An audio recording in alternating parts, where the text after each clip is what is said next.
Podcast is intended for mature audiences. The views and opinions expressed are those of the panelists and do not reflect in any way those of the podcast partners, sponsors, or affiliates. Enjoy.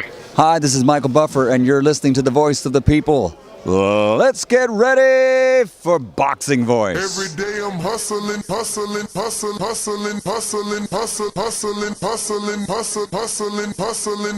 Every day I'm hustling. Every day I'm hustling. Every day I'm hustling. Every day I'm hustling. You fight with nobody. This a dollar beat. This a dollar beat. BoxingWords.com. You won the belt with nobody. BoxingWords.com.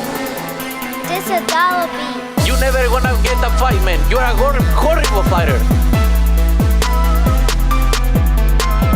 BoxingWords.com. Payday. You want payday. I know that.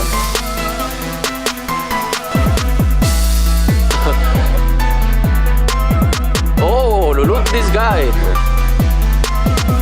There's a plan to go for the belt, and I'm coming, man. I'm coming, my friend. Get the fuck out of here, man. Please get the fuck out of here, man. BoxingWords.com. Because I'm gonna fuck you out right now, motherfucker. BoxingWords.com.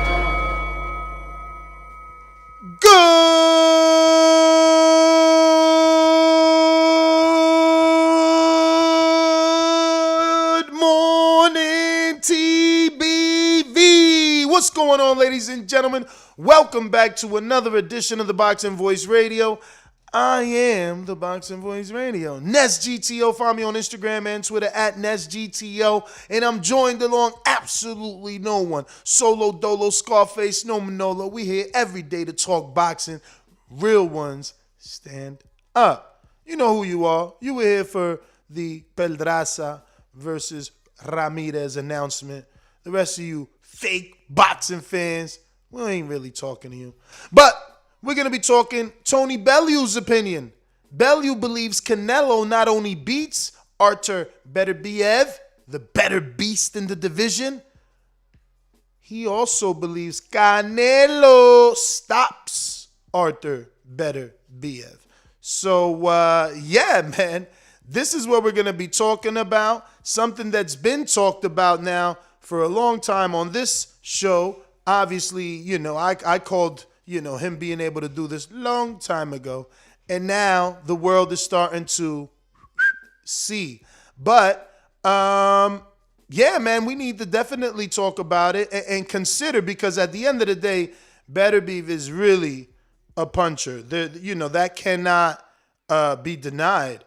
And Marcus Brown, whoa, like, whoa.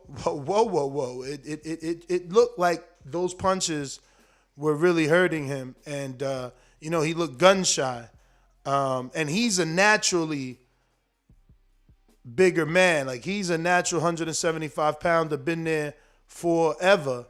And, Beterbiev just continues with this ridiculous knockout streak. Now it's 17 fights, 17 KOs, all on the high level pretty much, I guess I can't say all on the high level, but them definitely durable names.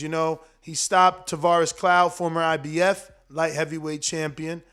He stopped former champion Gabriel Campillo.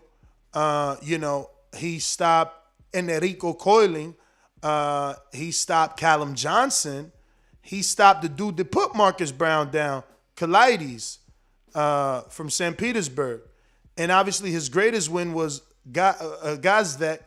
And now he adds to that list by, defeating by knockout Marcus Brown. So Beterbiev is no slouch. But according to Andre Ward, Beterbiev looked beatable that night. So do you think he looked beatable? And if he did, is Canelo capable? Because just because he looked vulnerable, maybe it's another guy that can do it that's a natural 175-pounder and not, instead, a guy that started his career at 140. Is this the Canelo fans, the radicals that just can't seem to, come to grips with reality and limitations and where it will stop for Canelo? That's really what it boils down to. Now, how is this different from what Andre Ward had to say about this fight with Beterbiev and Marcus Brown? Ward questioned whether it was the age. He definitely let us know he felt that Beterbiev looked beatable on Saturday night. He thought that Beterbiev saw shots. So at the end, he puts, you'll see more guys trying to fight him now. But I don't know who's going to be signing up or lining up to fight Artur in that 175-pound division. And I'm going to pull up the rankings just so you can watch along with me. Because Bivol's been waiting for a shot at Canelo, and you got Gilberto, who's on that side of the street with him, really on his heels, trying to get an opportunity. So Marcus already got his shot. I mean, just looking at this, I don't see the sexiest names. We'll just stick with the ring. And Bivol is number 2, Joe Smith, Eldelier Alvarez, Marcus Brown, Maxim Maslov, Lyndon Arthur, who just lost, so this needs to be updated, obviously, because Yard should be there. So, I mean, if Arthur is looking for a popularity fight, then he can take on Anthony Yard. I don't think Yard wants that, especially after losing by knockout at the hands of Sergey Kovalev. It won't make sense. And Sergey Kovalev would have made the most sense. Russian affair, they probably would have got a lot of money in Russia, but obviously he can't keep himself in the win column. So it's interesting, man. I don't really see anything sexy in that division. Somehow Callum Smith is ranked above Artur Beterbiev in BoxRec's little list, of the top of the division. But obviously they're going on a point system, and Callum's been somehow on a bigger stage, right, with the Super Six and things like that. So he has a points advantage. But that fight doesn't appeal to me. Like Callum versus Artur, no. Bivol versus Beterbiev, yeah. Joe Smith versus Beterbiev, all right, let him get his shot. He's got a puncher's chance. I think that the biggest fight not named Canelo would probably be Gilberto Ramirez versus Beterbiev. And then other than that, I don't see anyone that can compete. Maybe Craig Richards. I watched this fight with Gongora. Beautiful jab out that southpaw stance. Very good with distance and his timing. But, there's some dudes that may give him a tough fight, right? Like Fei Long Meng may give a tough fight. Callum Smith maybe. Gilberto Ramirez maybe. Joshua Buatsi in maybe 2 fights. Anthony Yard maybe. Nothing there if you are Beterbiev and you're looking, to add to your legacy, to your name. You better entertain that Canelo offer. You better take this seriously. And, it's the style matchup for me. He's definitely open for some body shots while he's punching, and those are the shots that hurt the most, the ones that you don't see. And when he's hammering away, his elbows swing out, leaving him open for some really good body shots. And, only a counterpuncher can capitalize on that because you got to punch with the puncher, Once he opens up, you got to open up rapidly.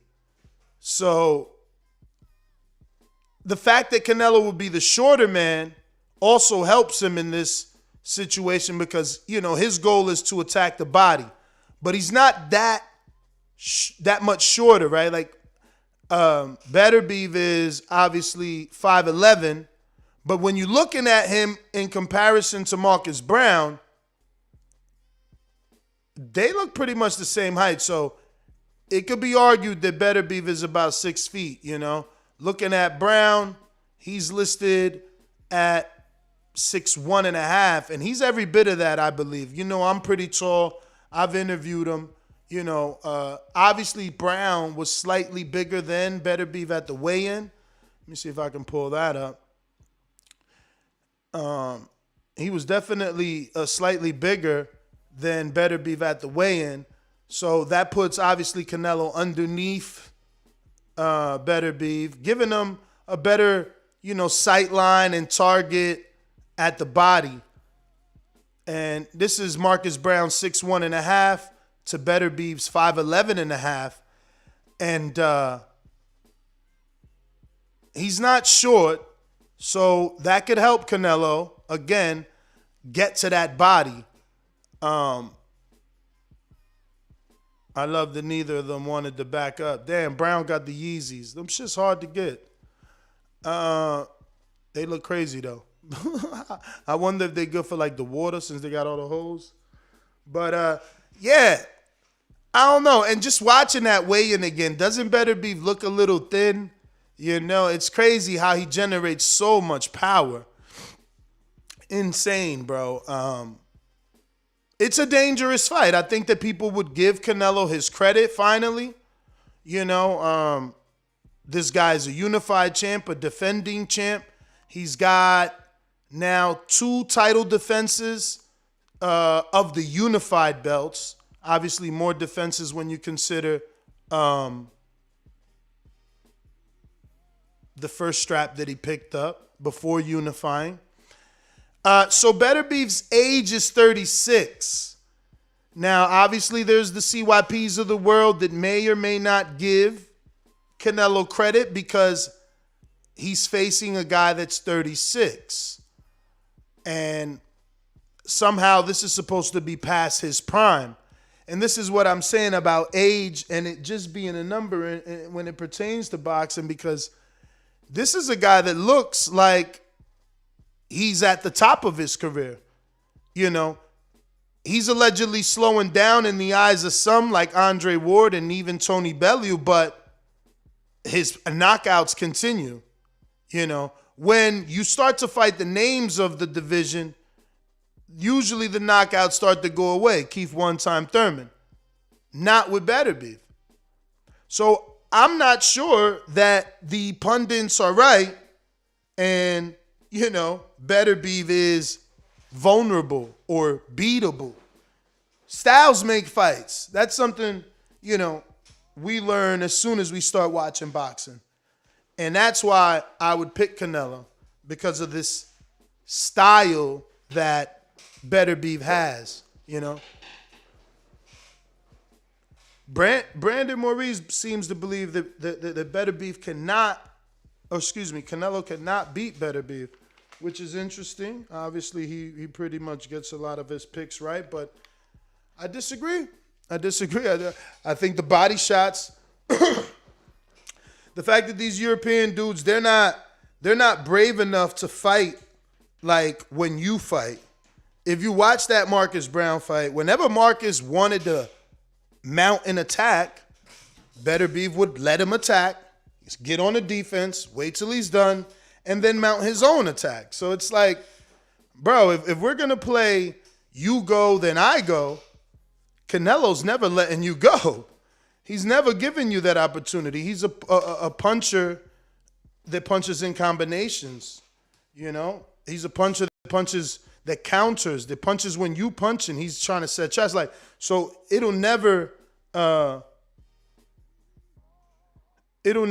be easy for Beterbiev, in my opinion. Canelo's defense is better as well. He's not just sitting there in a high guard taking the shots. He's rolling with the shots. Marcus, that's where he kind of messed up. He just kept going to the ropes, giving Beterbiev an opportunity. If you're just going to jab backwards, you're jabbing while you're going backwards. You're already showing your opponent, that defensively you're more conscious than offensively. I mean, mannerisms, bro. Like, he gave up the power to Beterbiev. Beterbiev knew that Marcus was on the run.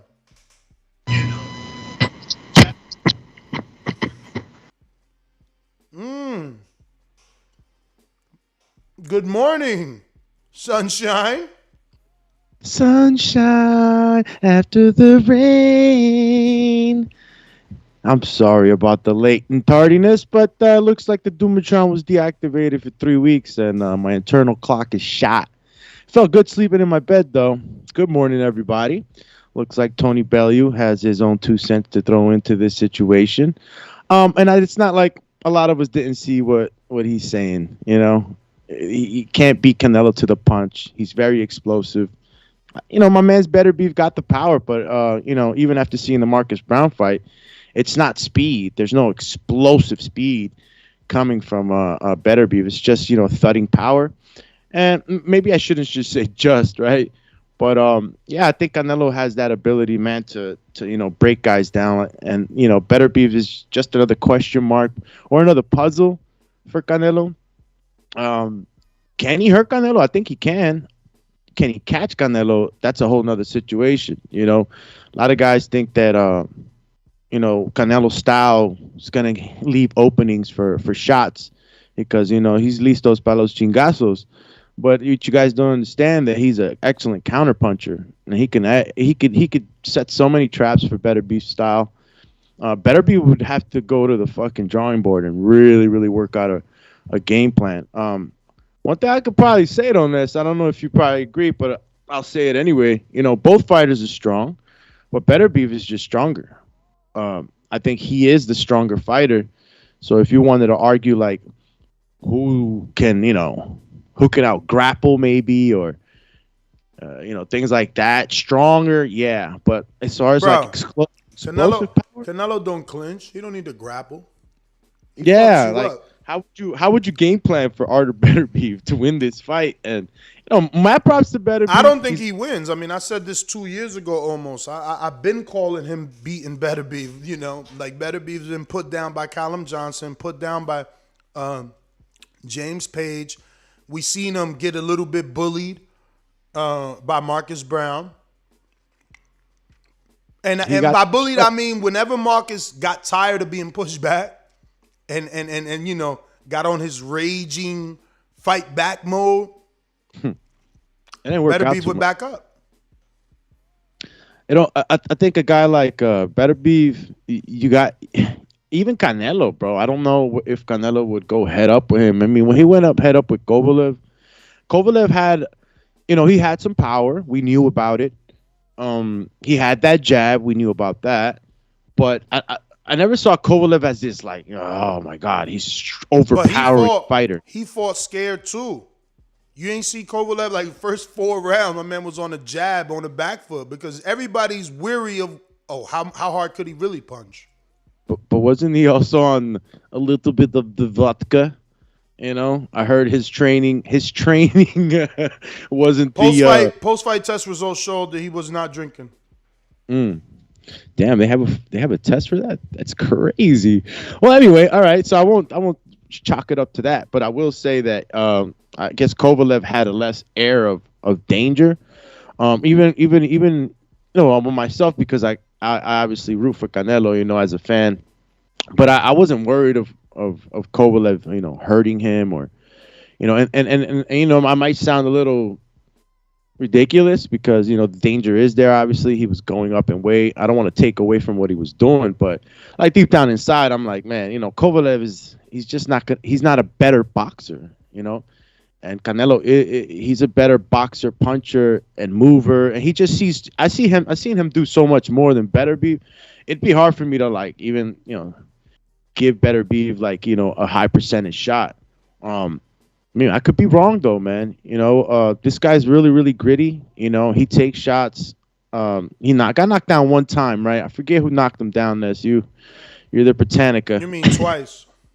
Twice in the same fight? He got knocked down twice? No, Callum Johnson fight, James Page fight. Oh shit! So it went from 1 to 2. So the vulnerability, I guess, is there. Do we remember if there were counter shots, man? See, I gotta go back. I gotta sit down, decompress, and start watching some fights, man, because I need to know what was the formula to beating this guy. You got to go back all the way to 2014 is when he fought Jeff Page on Showbox.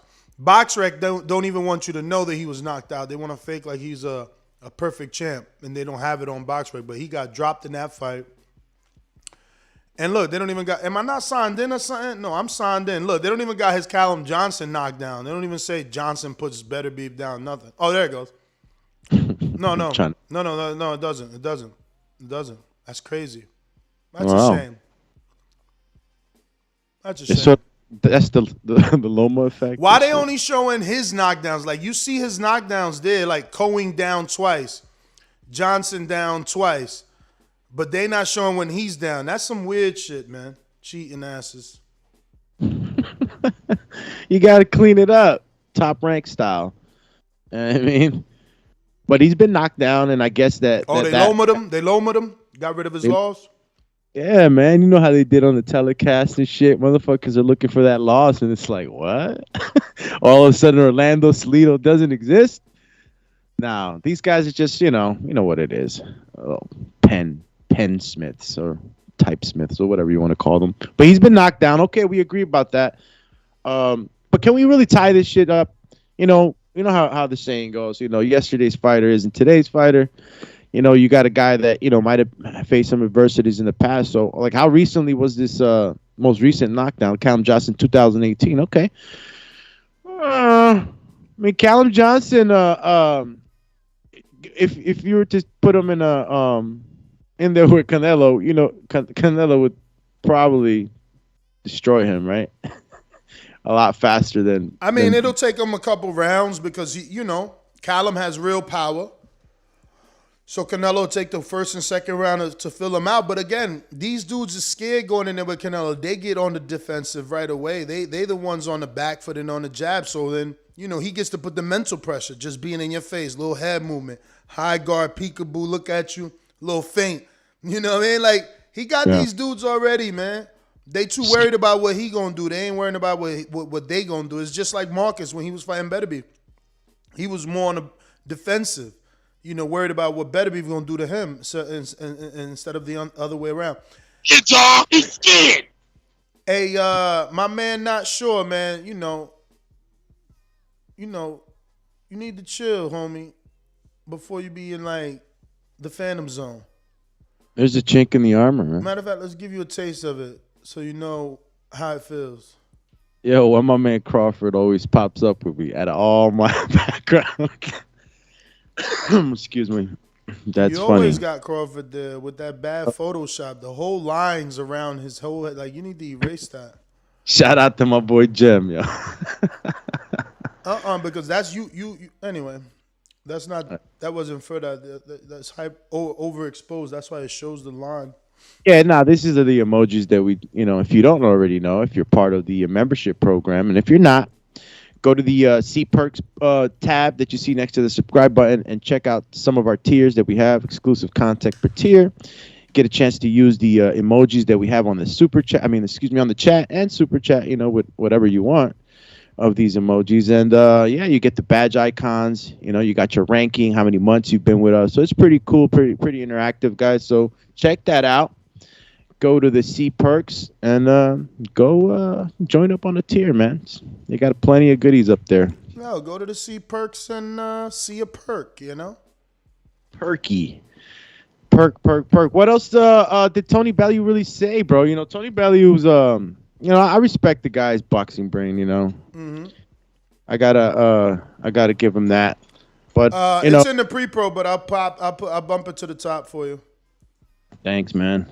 I give him props. You know, he's been in there. He's a gritty guy. You know, he knows boxing. You know, I take his stuff. You know, hey, he's got every right to talk. Canelo wants Makabu, and Bellew beat Makabu, right? Yeah, and Makabu has he has to fight Chinchu right first before he goes ahead and Why you turn Minchu? He turned Minchu into Chinese, dude. He said Kinchu. He's got to fight Kinchu. Oh shit, bro. It kind of goes as and I can't always get them right. But what is it again? Minchu or Chinchu? Minchu. Crazy these names, but yeah, they got to duke it out. But my question was this going into that? Like, if Makabu doesn't beat Makabu, what's gonna happen? Is now Canelo's opponent this other, heavyweight? Again, when you leave it up to Canelo, he doesn't know any of Eddie's plans. He found out about the Makabu, petition when everybody else did.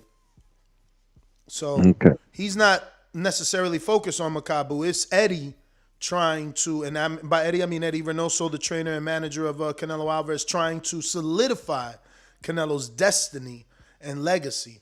So we got some quotes here, and he says, and I quote, "He displayed vulnerabilities that Bellew is confident Canelo can exploit." Open quote. "I think Canelo would stop Beterbiev. I've seen the warning signs already. I've seen the shots that he can be hurt with.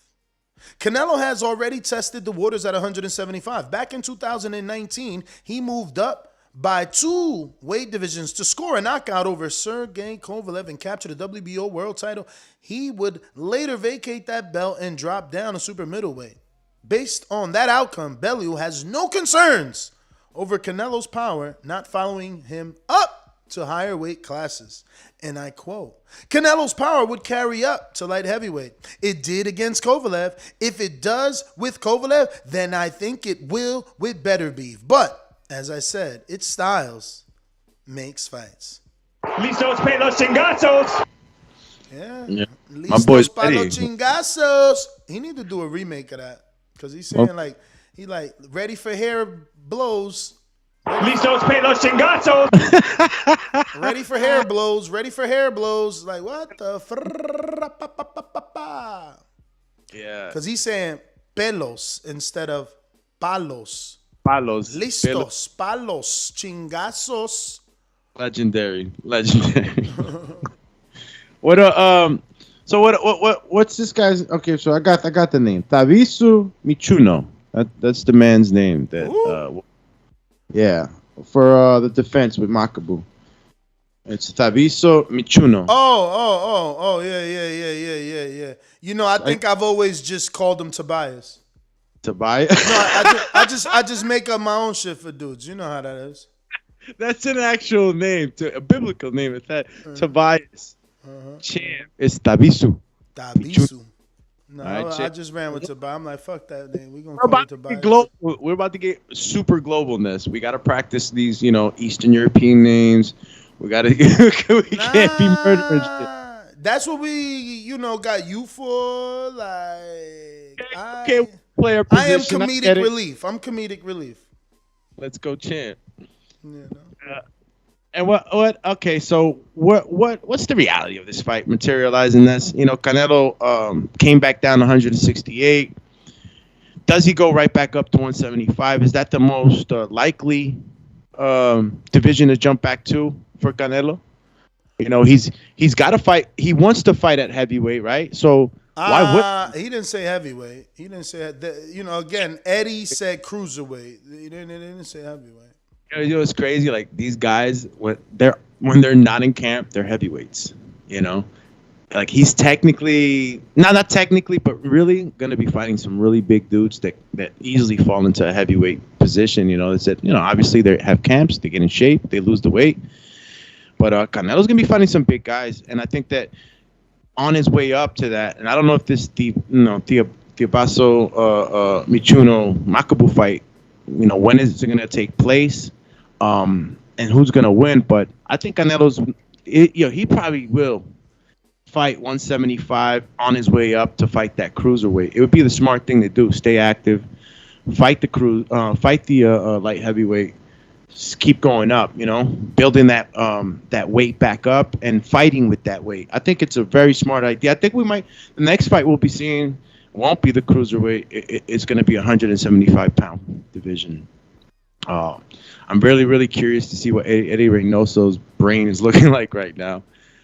In order to get Canelo acclimated to that cruiserweight. It's different, right, bro? Because you got light heavyweight at 175, and then you got this big gap, a lot of pounds in between 175 and cruiserweight.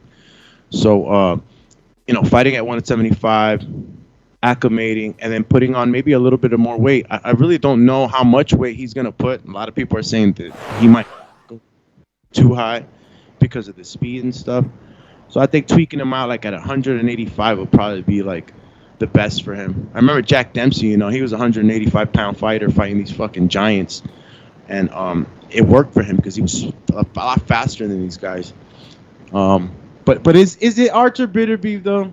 Is he the next guy? I think based off this performance with Marcus Brown, logically, yeah, it's like, why go up to cruiserweight? This guy, like Ward said, like Bellew said, looks vulnerable. With your skill set, this shouldn't be an issue. But what happens to the division under these titles? The division, the guys. Fan Long, Joshua Buatsi, Anthony Yardy, Marcus Brown got laced. Caleb Smith got... Like, who's going to get angry, in the 1 through 5 spot? Nobody, man, because nobody can beat Beterbiev. We just talked about that. Like, no one is making Anthony Yard the favorite, or Buatsi the favorite, or Callum Smith the favorite, or Gilberto Ramirez the favorite. Like, no one is the favorite over Beterbiev. The only one that may have it, again, is Canelo. Like, no one's gonna be the favorite over Beterbiev. There's no wall in the road, or these guys can't call a mandatory. There's no mandatory positions to fight the champ Artur Beterbiev right now that can be called upon. I'm just trying to get a clear path for the Canelo fight, and I'm trying to see what date. What do you mean a clear path, though? All right, so is there any mandatories that Artur Beterbiev have to take care of? I don't know, but Beterbiev is with Bob. Bob is infamous. If you Google Bob Canelo, you'll see that he's trying to make this fight already. Bob will pay what he got to pay. There's no bigger business than Canelo business. I don't give a damn. All right, cool. If you say that that roadblock can be smashed. Yeah, look, he just fought that dude Adam Denise or Denny's or whatever, the restaurant. I don't know. But I think he was a mandatory or called as one. I don't know. This is a career-defining fight for Beterbiev. There's no name greater on his resume than Canelo. If he can get it, believe me, they'll move mountains to get this done, especially Bob. Yeah, I don't even know who Adam and now that you made me think about it, Canelo really needs to do this next. Can you imagine this fight on ESPN? Wow. They can probably get fucking 10 million views if they do it free. If Cleo Tio Lopez did 3.1, what was it, 5.1? 4.1? 3.6, something like that? He did 6.1? I don't even know. I know he did something big. With you mean the fight with the with Cambosos, you mean? No, with Loma on ESPN. He did something big when he beat Loma. Then them numbers were high. And all I'm saying is, if he can do that, what will Canelo do? Yeah, I'm glad CYP is there because he's got to come tell me now if Beterbiev is out of his prime because he loves to pick apart Canelo's resume and say he fought 34, 5, and 6-year-olds. Oh, yeah? Beterbiev is 36, but no one is saying he's out of his prime. So I just want this on record because when he stops this dude, I don't want to hear the 36-year-old excuse. Listos para los chingazos. Champ, if you wanted to know, I guess the viewers in the United States for that Loma versus Teofimo, it said 4.2 million viewers. All right, so definitely Canelo will do 10 million, bro. They could get some sponsorships. They don't even got to do pay-per-view. They don't have to. I'm just saying they will, but they don't have to. But Bob is gonna be like, yo, you just did 800 over there. Let me pump you on ESPN, put you on SportsCenter. We could probably get $1 million or $2 million. He loves saying $2 million. We got a super chat from Jesus. Say hi. Do you think Jake Paul's fight was rigged? Laugh out loud emoji. I think the laugh out loud emoji says it all. Not even you believe it.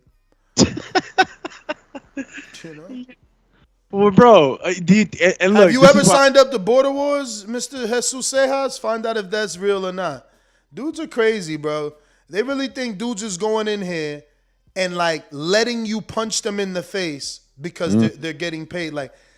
Think about that for a second. Yo, he took a dive. So you saying taking that shot was part of the plan? They're crazy. That's like when it's time to jump out of a plane and shit. There's plenty of people that change their mind. They up there with their parachute, they ready, and it's like, nah, I'm staying on this perfectly working plane. You just talking. You know what I'm saying? Get in that ring and let's see if these shits is dives or the dudes get slept. Who is paying to be slept? Yo, give me that check and I'm gonna let you punch me in the face. When you do your Leo Santa Cruz and your Maraca hand. The conspiracies are insane. But again, I am so grateful to be here to call y'all on the bullshit. Yeah. These. Oh my God. I need look at and all I ask is for all those people that are out there, just look at the fight, man, and don't look at it with your Alex Jones fucking spectacles on. Look at it for what it is. It's a fight. It's a fight, guys. Guys get knocked out. Jake Paul, guess what? He has some power. He really does. Ooh, good one. Rider of the Storm says, good morning, Ness. I don't get the age thing when Crawford is 36 and no one says he's old. Beterbiev has power and can take punches. It won't be easy. Now, he is lying. Crawford is 34, ain't he? Let's fact check that. I think my man added 2 years to Crawford. Oh, remember what they told us? They told us that Box Strike, they be playing with these numbers sometimes. Dudes be 2 years younger. They're fucking around and shit. Nah, Americans don't. If you're Cuban, I can see that. Dominican, I can see that. But you ain't getting that off as an American. This ain't baseball. This ain't Pee Wee League. And, in the baseball leagues, always when you a kid, it's always a 13-year-old trying to play in the Pee Wee League. Somebody's dad always wants some fake trophies in his house and shit. Yo, how old is your son? He at the ballpark with the fucking birth certificate and shit. Something's up. Yo, it'd be the catcher in the baseball and shit. Kid big and silent and shit. Bro. You love it though, because you need a big catcher. And real quick, going to the other sports, right? For the people out there still thinking this thing is rigged, this isn't baseball, this isn't basketball, this isn't any of those team sports where you could get something like that off. And I'm not saying you can't get it off in fighting, but I think that since some watch other sports besides boxing, and we've seen this, in other sports. Think about how hard it is to try to fake that, getting knocked out, especially the way he did. It's you'd have to have no care for your life at all. That's what I'm saying, bro. That's what I'm saying. How do you just know you got? And first of all, so what was it? You taking a dive, so you gotta let me win, or you gotta let me knock you out? And how do you ensure that you're knocked out? So was he supposed to fake it and it just happened For real? Like, someone explain this dumb shit, bro. Please, let's move to the next super chat. You're stuck on that one. We passed that one already.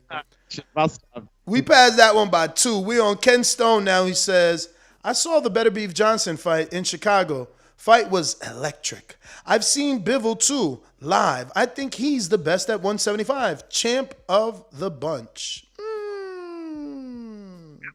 Fight this. I don't know. Wasn't his fight last Saturday like, Bivol? squirrel doodle? Yeah, I didn't catch that. I'm pretty sure it was, hot garbage burning under the bridge. Real quick though, god damn. Last night, LV Slugger came in at last minute when we dipped off and shit. I just wanted to read his last one from last night. Never leave a man behind, sort of thing. Save EJ Keith from Bud. Hashtag ranch and flute season. LV is just desperate, like all Crawford fans, for a name. And because they need to resume build because time is running out, they're willing to take anything instead of taking the best. You out here asking for dudes that are injured or out of time, like been out of the ring for 30 months. Like, there's plenty of other capable people out here for you to fight. You don't gotta. And then the funny thing is, they don't want a tune-up, but they're asking for a tune-up. See, because when I recommend Broner to build his popularity, like, you want to beat on somebody to build your name, that's the guy. No, they want to beat on Keith so they could fake like they accomplished something. Like, no, let Keith be 100 and then beat on him and make it real.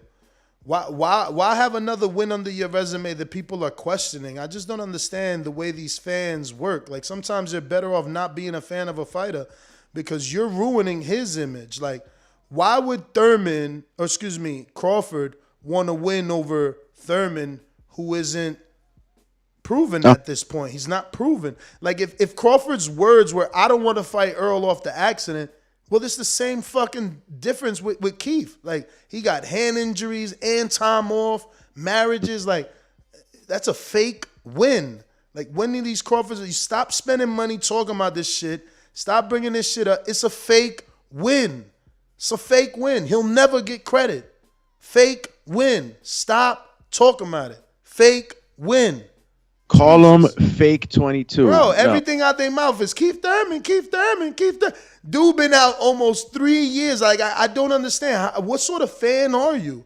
Like, you're not a fan of a fighter if you want to give him, like, fluffy fights. You just want to fluff his resume up. Call him fluffy. Get out of here, man. Yeah, at this point, that, for the hardcores at least, the people that really know boxing, we wouldn't take that fight. And, and I think Crawford's had enough of that shit. I don't think he wants that type of fucking fight. I think he wants to start, really hammering some nails into the boards with some real solid guys. And, Keith Thurman, 2 tune-up fights. We see him in the ring active again. And depending on how he performs, we can go ahead and say, okay, we got him back. We got one time back. Or we may just get some time back. Who knows, right? Because he hasn't knocked nobody out. But, throwing him in the right away, you're not going to get credit, especially from the hardcores. You'll have a name, obviously, but where's that really gonna take you right now? Crawford, a name, and that as soon as Max Kellerman is on First Take or Max on Boxing, he's like, yeah, he fought Thurman, but Thurman wasn't the same version of himself. He had 3 years in between the Pacquiao fight, 4 years in between the Josecito. Like, come on, bro. Like, what, we supposed to just snap our fingers and forget all that because of these desperate ass Crawford fans? Stop being a fan of this dude. You're making it bad for him. Like, just stop giving your opinion, bro. It's bad. It's a bad look. Like, all you dudes want is easy fights for your man. Like, that shit sounds crazy. He's the best in the world. Yo, can we get crab and lobster? He's the best in the world. Oh shit.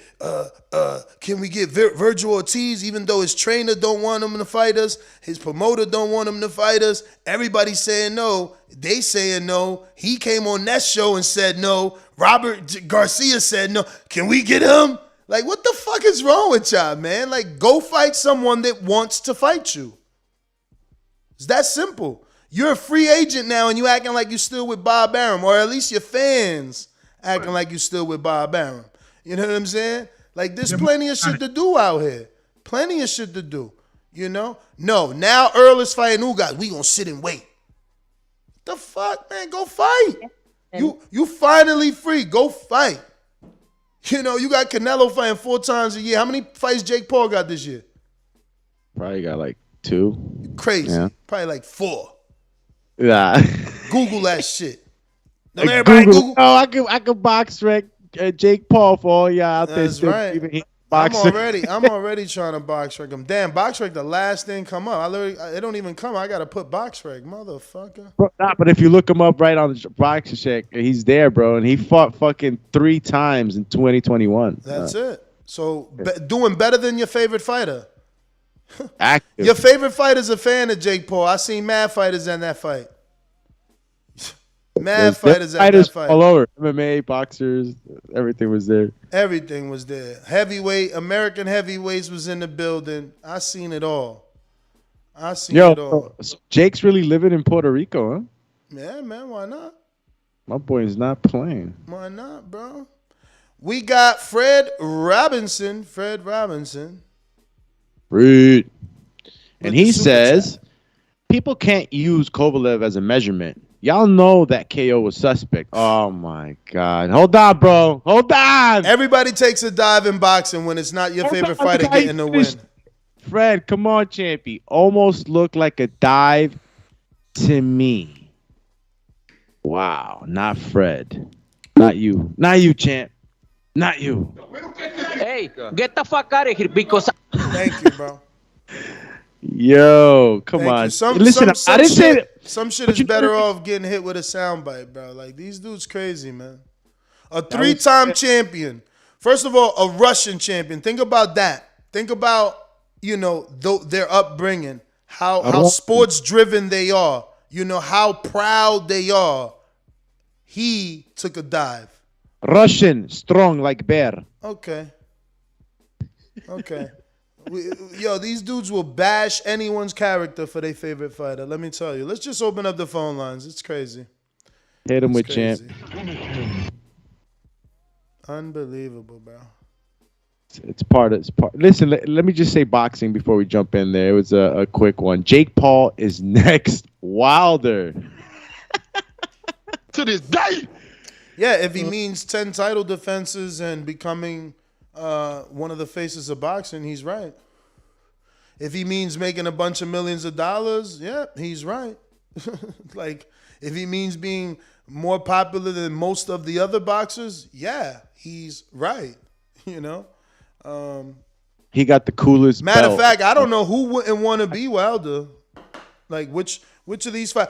I don't know. You tell me. Would Joseph Parker rather be himself or be Wilder? He's got a rematch with Derek Chisora. Wilder has a rematch with Fury. His rematch with Derek Chisora is pretty much domestic level, and he's not even from the UK. No one cared about it. The world stopped for Wilder Fury all 3 times. So I mean, who would you rather be? Because your favorite fighter probably would rather be Wilder. Y'all sound so stupid. So stupid. Yeah. It's hilarious. Mike Wilkins says, everyone talking about Paul versus Woodley stage, yet no one talking about the robbery of Michael or Michelle Sora, TKO after bell. And everybody knows I tried to do a live fight chat on that, but I had to get to Miami. They took forever with that shit, so we ended up doing the fucking Beck the Bully one, and the show was over. So I didn't even get to watch that. I got to go back and watch. I was telling the community to watch. I was telling the community how good that fight was going to be. Now to hear that they robbed Zorro, who I said would be a fucking problem, it's heartbreaking. I didn't even watch it. TKO after the bell? Say what? He got TKO'd after the bell? Oh, okay. So that's like Rances Bartholomew, where he hit, he landed the punch on Argenis Mendez after the bell and knocked him out, and the fight's over. But it's a close one. I guess I'll take a look at it. I haven't seen it either. The thing with that one is it was called the disqualification. I don't think it was called the knockout, or it was called the knockout, and then they had the rematch. Did they return? Did they turn the decision that I was don't made? think you got to look up Rancies and Argenis Mendez. They fought each other. That happened on ESPN. Teddy Atlas calling it. This is some bullshit, man. I feel for Zorro, man. But this is what I always say, bro. Look, I can't even say it because he said TKO after the bell. Oof, I gotta watch it. Yeah, I gotta see how so close. So mad I missed it too because I was like very motivated to watch it live. I knew it would be a good fight. Now to hear this is like, it's so hard to go back and watch fights. Let me tell you, I'm not like, I don't. If I missed it, I pretty much missed it. There's something else. There's something else they told me to watch. Somebody they want me to watch Morrell versus Fox, and I want to watch it. Fox is my guy. Plus, everybody's saying, like based off this, Morrell should do this. Morrell, and I'm like, wait, didn't 160-pound Liam Williams, and no disrespect to my man Alontes, you my peoples, but he fucked him up. You know what I'm saying? So I got to see what the 8-pound more heavier Cuban skilled fighter did to the dude that Andre beat and Liam Williams beat. Both convincingly. I want to see how different it looked because they calling this Morrell dude special. I hate that too. When you say he's special, I got my lupa out like, let's see what you talking about. You know what I'm saying? Your microscope. Yeah, bro. I put right away. I got the lupa. Like, hold up, where he's special? Where? Let me see. Like, his shoestring untied. Nah, he ain't special. And I mean, I gotta see the fight. I guess.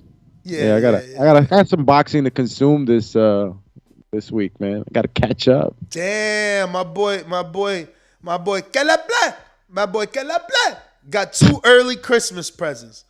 He got good taste. He got a super sport Camaro like Ness. Whoa. And he got the brand new Escalade, but like unlike Ness, he got the classic SS. It's like a 89. I don't know, 79. I don't know. He likes those lowriders, right? Yeah, he already got a lowrider, but then he must have bought Jordan Plant the very sexy $139 Cadillac Escalade. Beautiful, black on black, tinted out, nice. That Canelo money. But I like what I see here.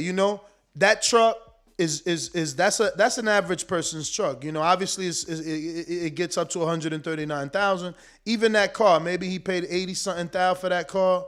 Maybe 100 because they seen him coming and they know he's playing. I doubt it. You know what, man? You know how it is, bro, for the stars, bro. The superstars yeah. But you send someone else. If you're intelligent, you send your best friend. Hey, no, best friend. actually, when you're a superstar, you get everything cheaper, actually free. Yeah, I mean, ain't nobody giving them these cars free, though.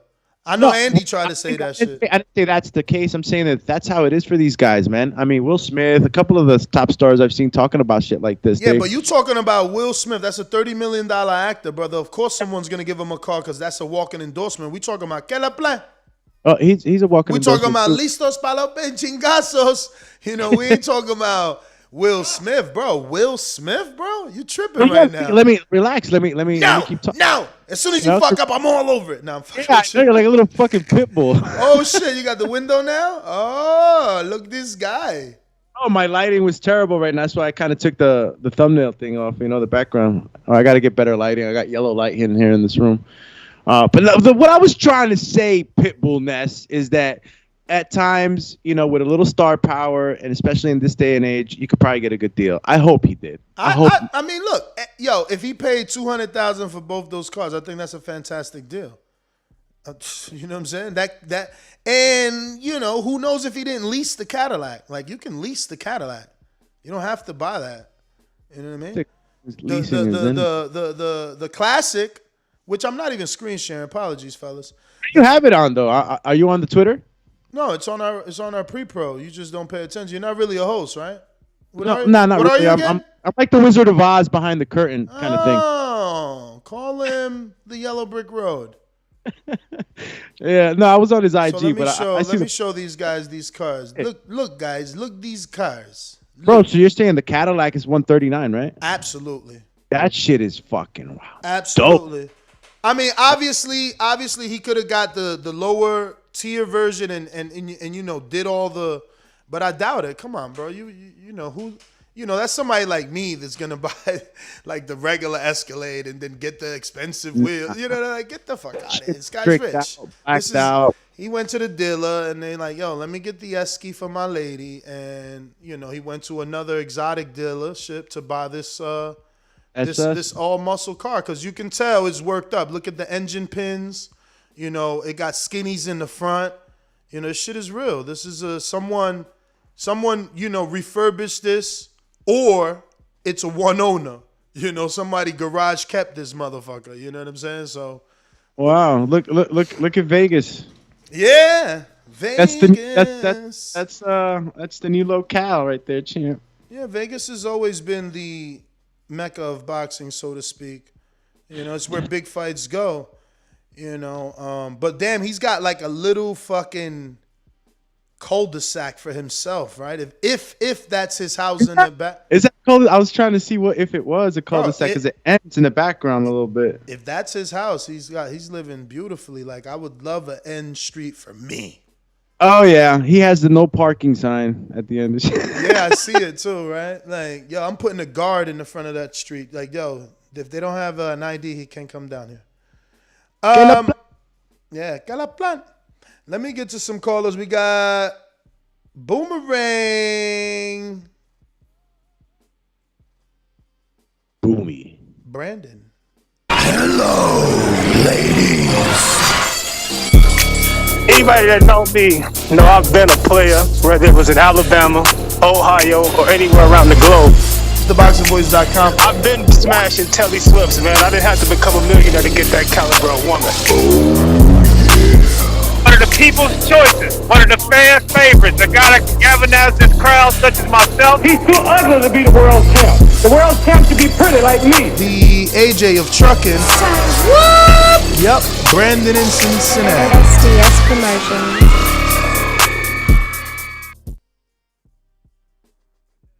What's going on, fellas? What's going on, champ? What up, Brandon? What up? Man, spending some quality time with my daughter, taking her hair out, man. You know, doing dad shit. Since she right here, I'm gonna try to refrain from using profanity. You already did. I know, right? I messed up 10 seconds in. But Canelo versus Beterbiev, I would like to see that fight. I would give Canelo full credit. Beterbiev has cinder blocks with fists. The punches look mad slow, but they just got this stud on them, and I don't think Canelo can handle that. I don't think he's that much of a damn good boxer to where he could withstand 12 pure rounds of boxing or that. So I would favor Beterbiev to win that fight. Do want to see it if Canelo pulls it off. He just solidifies his greatness, but he's already great in my opinion. Is he greater than with this win? Yes. I told you he gets full credit for me. But no. I'm saying greater than, and you know who I'm talking about. Yeah, you know what we talking about, Chip. Let me get back to you on that one. I can't just say yes or no. I have to really do some analyzation. But I'll talk about this Bud shit on my next call. Y'all ridiculous, bro. Mm-hmm. You just want a wounded duck. I hear you. Yeah. Duck hunt. Listen, is he greater than? Call me now. We going out to Big Fish. Actually, we got Boomerang, Coach Myers. Is that Coach Myers? Damn, where you been? Yo, you ain't every time we hear you. Yo, what's good, do me, Ness? What up? Chilling. I know you're just talking about Caleb Plant, but for my first call, what do you think about Caleb Plant saying that he wants Charlo next? I love it, man. That he wants that fight now. And do you think Charlo should take the fight, or what do you think Charlo should do? But that's my first call. Yeah, man, I love it. I'm all over this. I posted that on our Instagram. This is why I say, you guys should follow us on Instagram. Sometimes there's things that don't make it to a full show. We still talk about it in the comment section. We posted this 2 days ago. Obviously, Caleb Plant was at the fight with Tank, and he was interviewed all over the place. And these are one of the quotes, He says, and I quote, "That's a fight that I want and will make it happen whenever, whatever, and whoever. Que la plan. I think that's I think for Charlo, this would be the fight that would probably, I'm not gonna say put pressure, but it would probably give him an opportunity maybe to like fight Canelo, right? Oh yeah. I think if he's able to beats Plant and he does it better, more aggressively, anything like that's gonna demand that fight. He needs that common opponent with Canelo. And I know he got Trout, but Trout was just so far removed from a Canelo fight. Yeah, this fight will definitely put him in a position where he could talk his shit. Yeah, if they do it like he's the one ducking me. You know what I'm saying? I'm the one here doing it better than he's doing it, and he could just say so much. That post fight is so easy. It's like that's why he ain't fighting me. You know what I'm saying? You see what he did. You see what I did. That's why he ain't fighting me. Y'all need to fucking make him fight me. Oh, that's what he need. Whatever he does, I do it better. Yeah. Anything you do, I can do better. No, you can't. Yes, I can. I don't know that Plant is ready for Trout. I mean, Charlo. I'm telling you. Why would you say that? Yo, it could have just been coincidence, but like in that little bit of time we talked, he fucking I told y'all, he massaged his eye in that little bit of time we talked. I'm like, oh. The fuck? Like, dog, I'm only with you for like 2 minutes. You know what I'm saying? Bro, I didn't want to see that. You know what I'm saying? Now, for all I know, I rub my eye all the fucking time because I'm a smoker. I get ashes in there. I get red eye. I get dry eye. I don't know. I don't know what's going on. Do I got an eyelash? I'm telling my girl to blow my. So I don't know. But that ain't what I wanted to see at the time that I seen him. That, wait for me to walk away and do this shit. You know what I'm saying? Like, fuck. Give him like 3 months, man, to recover. It's only been a month. Exactly. So that's all I'm saying. Maybe he ain't ready for that right just yet. No, you mean as the next fight? As the next fight. And when would he even fight? Even though I do like it next to build off the momentum, because whoever wins comes out of it, squeaky clean. Like if you're Charlo and you beat Caleb right off after Canelo, it's really fresh on people's minds that Canelo just beat him and you just did it better if you do it better. And if you're Caleb, you really show that you're elite. It's like I lost to Canelo, but look, I just beat another champ off a loss. Preach it, brother. Preach it. But keeping it moving, we got Boomerang. PB. Say. C. Mr. PBC, baby. BoxingVoice.com. I'm the finest. Canelo talking about he believe he can win. Go to my kitchen. Get the sharpest knife and cut the bullshit up. I don't care what you do good. I do every fucking thing great. Mr. PBC, baby. Yo, what it do? Cheer. Shout out to Macaboo.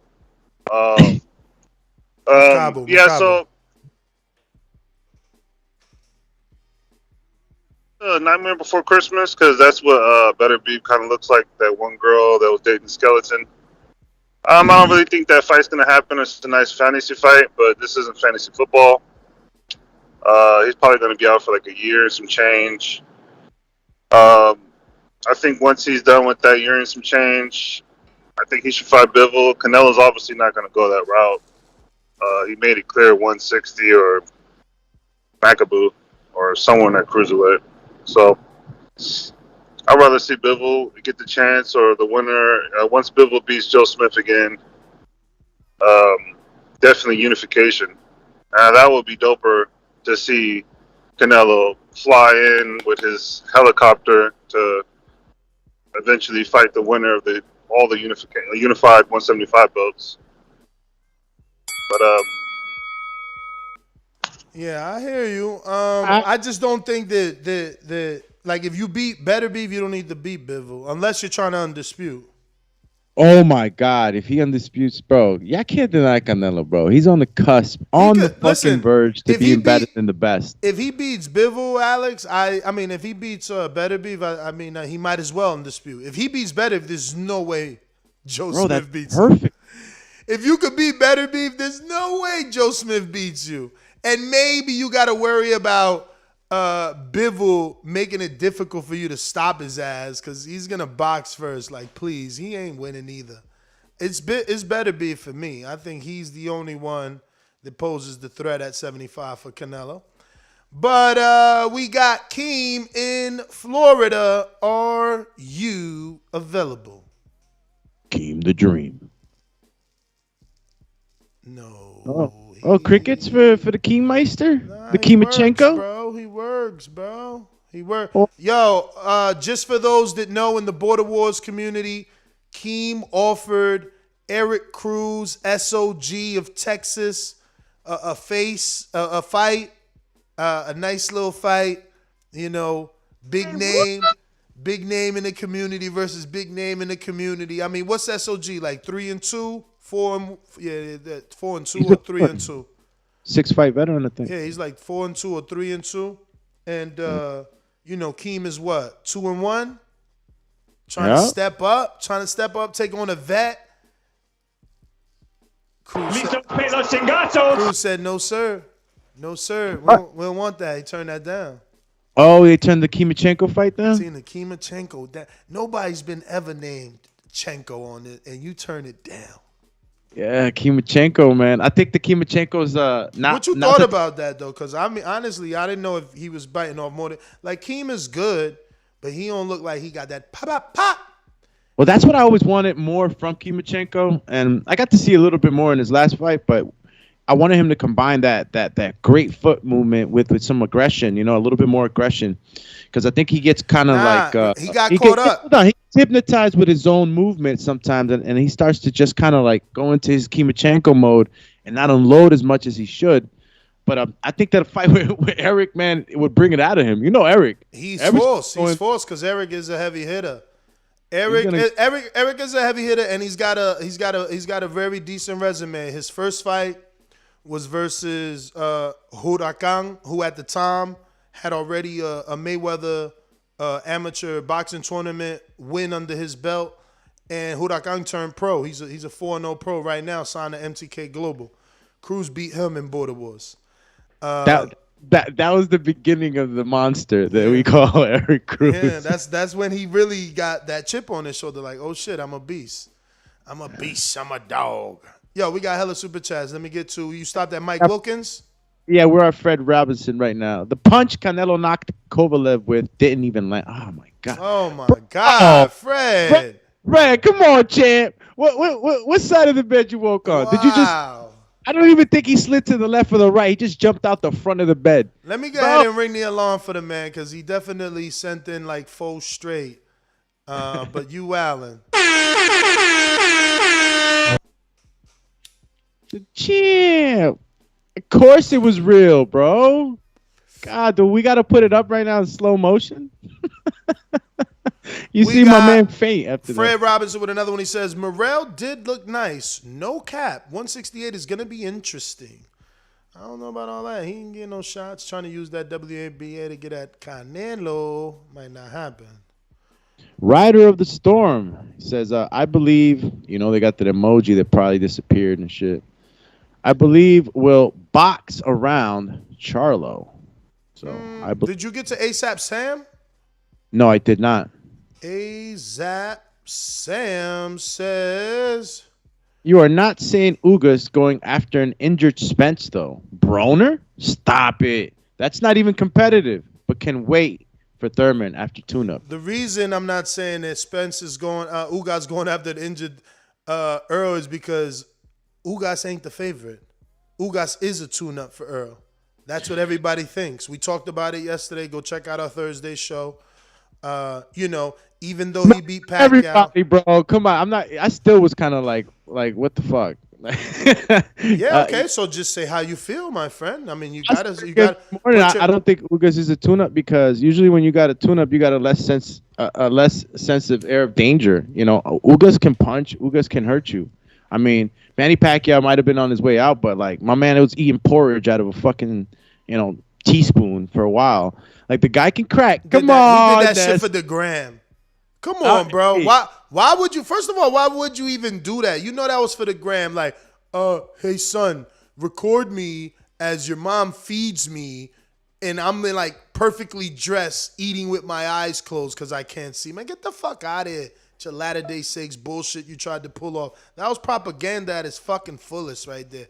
Like, come on, bro. You're tripping falling for that bullshit. Like, you really think that he got his ass kicked so bad and he wanted to show the world that? Bro, I think he wanted to show how good of a woman he had, that was taking care of him. Nobody expected to. I don't think he expected to look that fucking fragile. My man, I was like, get out of here, bro. That shit was mad fake. Yo, listen, he got bro. paid. Hallmark. It was a paid sponsorship with Hallmark or some shit. Get out of here. What was it? A Campbell soup commercial? Come on, cut it out. You're right. Good one. Product placement at its finest. This motherfucker. That dude was hurt, man. And Ugas can hurt. He can hurt you. I don't think he's a fucking tune-up, man. I don't want to. Ugas can hurt your feelings by calling you names. He can't hurt your feelings by punching you, bro. Get out of here. My Cuban brethren, I stick behind you, man. You're not a fucking tune-up for nobody, man. You've been busting your ass all the way up. Hey, man. Listen. Everybody's story got an end. Damn. You know what I'm saying? Fred Robinson back with another. He says, I wish Plant had that energy when he had the title. I mean, he did. He wanted the Benavidez fight. I mean, I don't know why people try to act like that didn't happen. Like, what the hell? What in the hell? They probably just wanted to see, there's a lot of people out there that wanted to see Caleb go here, go there. Charlo's one of them. I mean, even if he doesn't have the title, though, Fred, the fight still could be a great fight and could catapult. Shit. Check out Rider of the Storm. I believe Plant will box circles around Charlo. And he put the box emoji, circle emoji. Yeah. I didn't see why is it that some of the emojis kind of disappear on me? I got to see if I update probably need my to shit. update. Yeah. Let me get the K-Box and then DDDC. Actually, do I got any more? Yes, I do. I'll be back. They call you Tony 5 times. Majimbe. Boomerang. Good morning. How are you? What up? Damn, you sound down and out, champ. What up? Nah, man, just tired, bro. My parents are here, so we're taking them all over the place, and holidays, bro. Fucking holidays. Don't sound like you having fun. My parents are here, man. Fucking taking them all over the place. I'm having fun, man, but sometimes it's just too much. I'm with Brandon, man. I really think that I don't think Canelo could be Beterbiev. I think it's my man has sledgehammers for fists, and it's just I think he's just gonna wear him down. I don't think Canelo could last the 12 rounds. He doesn't have that type of foot movement to get out of the way. Yeah, upper body movement, yes, but I don't think he has the feet for to get around Beterbiev all night long. So I think eventually Beterbiev will catch him, and I think he's gonna stop. This is what I want. I want to see it though. This is what I want. I want people to pick against him so he gets his credit. Yes, but I said it. I said after the Billy Joe fight, I said the fight that's gonna cement. I said the fight that's going to cement Canelo is the Beterbiev fight. If he wins, in my personal opinion, he's the greatest Mexican fighter of all time. But is Beterbiev old at 36? Because that's what CYP is going to say. No. Everybody's different, man. I mean, we would have to say that B-Hop's greatest part of his career is the later half. Yes or no? True. I believe so. Cut it. All right. Now that we got done with all the boomerangs. The boomies got done with? Done with. K-Box in D.C.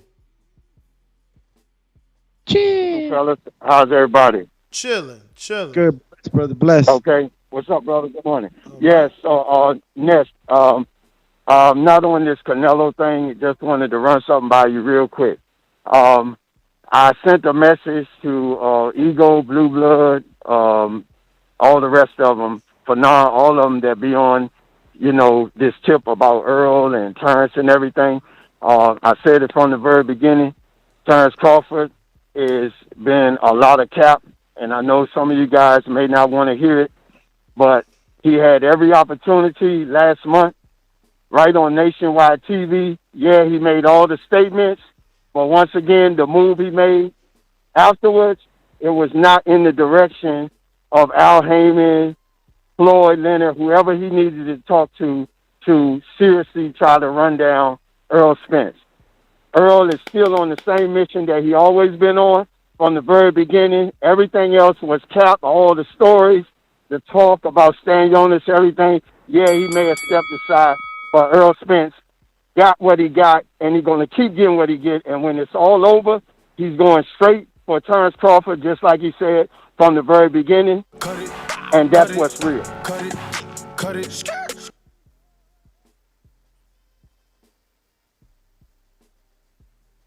Looks like Counterpunch, Mr. PBC. Yeah, it's funny, when Beterbiev won, I think he won the WBC, or I don't know which belt it was for Gostic. He said Bivol needs to get 2 belts to fight me. I think we need to see unification. Beterbiev's going to be out for a year, so Canelo is not going to wait that long. Do the math. Why you keep saying that? I think because of the cut. Because of the cut. I mean, how long was fucking Badu Jack out for? I mean, Badu Jack is with Mayweather Promotions, so that's a different story. But we're talking about a cut that no, I hear you, look like a bullet hole. I know, but isn't a cut like 90 days? Look like a fucking axe. Chopped him. Yeah, it's not. No, you're talking about you want Beterbiev to go into a fight with Canelo. Now you talking all this Earl stuff, and you don't want to see a wounded animal. Well, 6 months from now, you telling making a show about it. 6 months from now, you telling me 6 months from now or September that cut isn't healed 100%, ready to rock and roll? Come on, man, it sounds ridiculous. No, you sound ridiculous. Let's keep it real. I'd rather see a unification with Bivol. You just capping for your man. I hear you. It's all good. You wanna listen. You got to do what you got to do. You got to put your man's Bivol name out there. But everybody's seen his fight last week, bro. That shit was He's gonna get suspended for at least 90 days. So it's like we won't see him until much later in the spring. Why can't Canelo do it in September like he normally fights? Isn't that Dia de los Muertos or excuse me? He always fights in September. So like, why you telling me you don't think that cut will be healed by September? I'm not saying I'm not saying I'm a pro. I'm not saying that I have any knowledge of cuts. I'm totally assuming that by fucking September that cut will be fine. Dude, it heals. It'll be the thing. I think that where PBC's coming from is the severity of that cut, and I'm. That could kind of like in your mind play to like, oh my God, you gotta wait a long ass time. But it was a clean cut. I've experienced some pretty crazy cuts in my life, and I know that the way it was stitched up and the way it was a clean cut, it wouldn't take as much as something dirty, like if you got stabbed with like a screwdriver or got slashed with something that was jagged. It was a clean cut. It's not in the best place because this is boxing. You get punched in the fucking face. How much scar tissue? This is the first time Artur Beterbiev is cut like this. I don't know if he's had smaller cuts in his face or in his eyebrows, but this is the first time he's been cut like that and hit on that same spot like that and opened up. So that shit'll clean up quick, man. That shit'll be he'll be ready to go in 3-4 months. Easy. Call him good to go. We got B-Lo, who's celebrating 9 months of membership. Shout out to you for being a member, putting up with us for 9 whole months. He says, haven't been able to keep up as I'd like with y'all. Been busy with life, but still supporting it. Keep it up. TBV, Canelo will stop Beterbiev to the body late. At least someone believes in Canelo. We got CYP. Oh, snap. It's the CYP champ. If I go over, run me. I've been doing some research. Everybody who thinks this 36-year-old thing is a myth, right? Let me read off some names to you: Chavez, Roy Jones Jr., Pacquiao, Mosley, Arthur Abraham, Pernell Whitaker, Tarver, and Derevyanchenko. I'm adding Triple G at the end. Between ages 36 and 38, Chavez is 3-3. Roy Jones 2-3. Pacquiao 2-2. Mosley 2-2. Arthur Abraham 2-2. Pernell Whitaker 0-2. Tarver 2-2. Derevchenko just turned 36. Just took an L. Triple G between 36 and 38 is 1-3, but a lot of people think he lost to Derevchenko, which would make him what? 2-2. Everybody who says age is nothing but a number is a person trying to convince you to believe in them. But if you ask them would they want to be younger or older, they would say younger. It's just like saying winning isn't everything. Yeah, a dude who just lost said that shit, but he intended to win. It's very, very simple. If you're a pitcher, right, and you throw a fastball, bomb, it comes back at you. Would you rather have the reflexes of a 30-year-old catching that hit coming back at you, or the reflexes of a 36 to 38-year-old coming back at you? Boxing is about reflexes. It's about reflexes. When you get that age, you start losing your reflexes. I told you guys a year ago that yes, Canelo would fight Beterbiev. How long would it take him to fight him? 2 years, because that's when he'll be 36. Now we're talking about it 2 years later. CYP King, CYP out. Have a good day. Yeah, but real quick though, like there is a rare birds out there. You know, there's rare birds out there that, you know, Father Time kind of leaves them alone a little bit, and I think those are the exceptions that in the sport. You know, there's guys that, you know, like B-Hop. Yeah, B-Hop. Excuse me. Thank you, Ness. Guys like B-Hop, you know, and I'm pretty sure, Ness, you can name a few other ones that are rare birds in the game. So I think that case by case, but in generalship, I think CYP is right. You don't want to be the older guy. You want to be the younger guy. You want to have reflexes of the younger guy, but you got to look at the fighter for what he is, and Crawford's a perfect example, right? He's so I mean, but he said all that to say that he's picking Canelo to beat Beterbiev. There you go. And I don't know if he was saying that also just to say that they waited for Beterbiev to get older. Like, no, that's he said just that. how the card. That's how the cards played, though. CYP. Like, it wasn't like they planned. Well, for no. He's got a point because the Kovalev fight is like 2 years ago. So if you were at 175, you beat Kovalev, you could have just stood there and fought Beterbiev. But instead, in CYP's conspiracy, you left 175 to wait for him to get older to come back 2 years later. Man, these guys have the master plan, don't they? Yeah. They're fucking mad scientists. Bro. It's he looked it up. It's facts, man. Between those ages, you're just more vulnerable. Did we get the Fred Robinson's last one? Said if Canelo unified 175?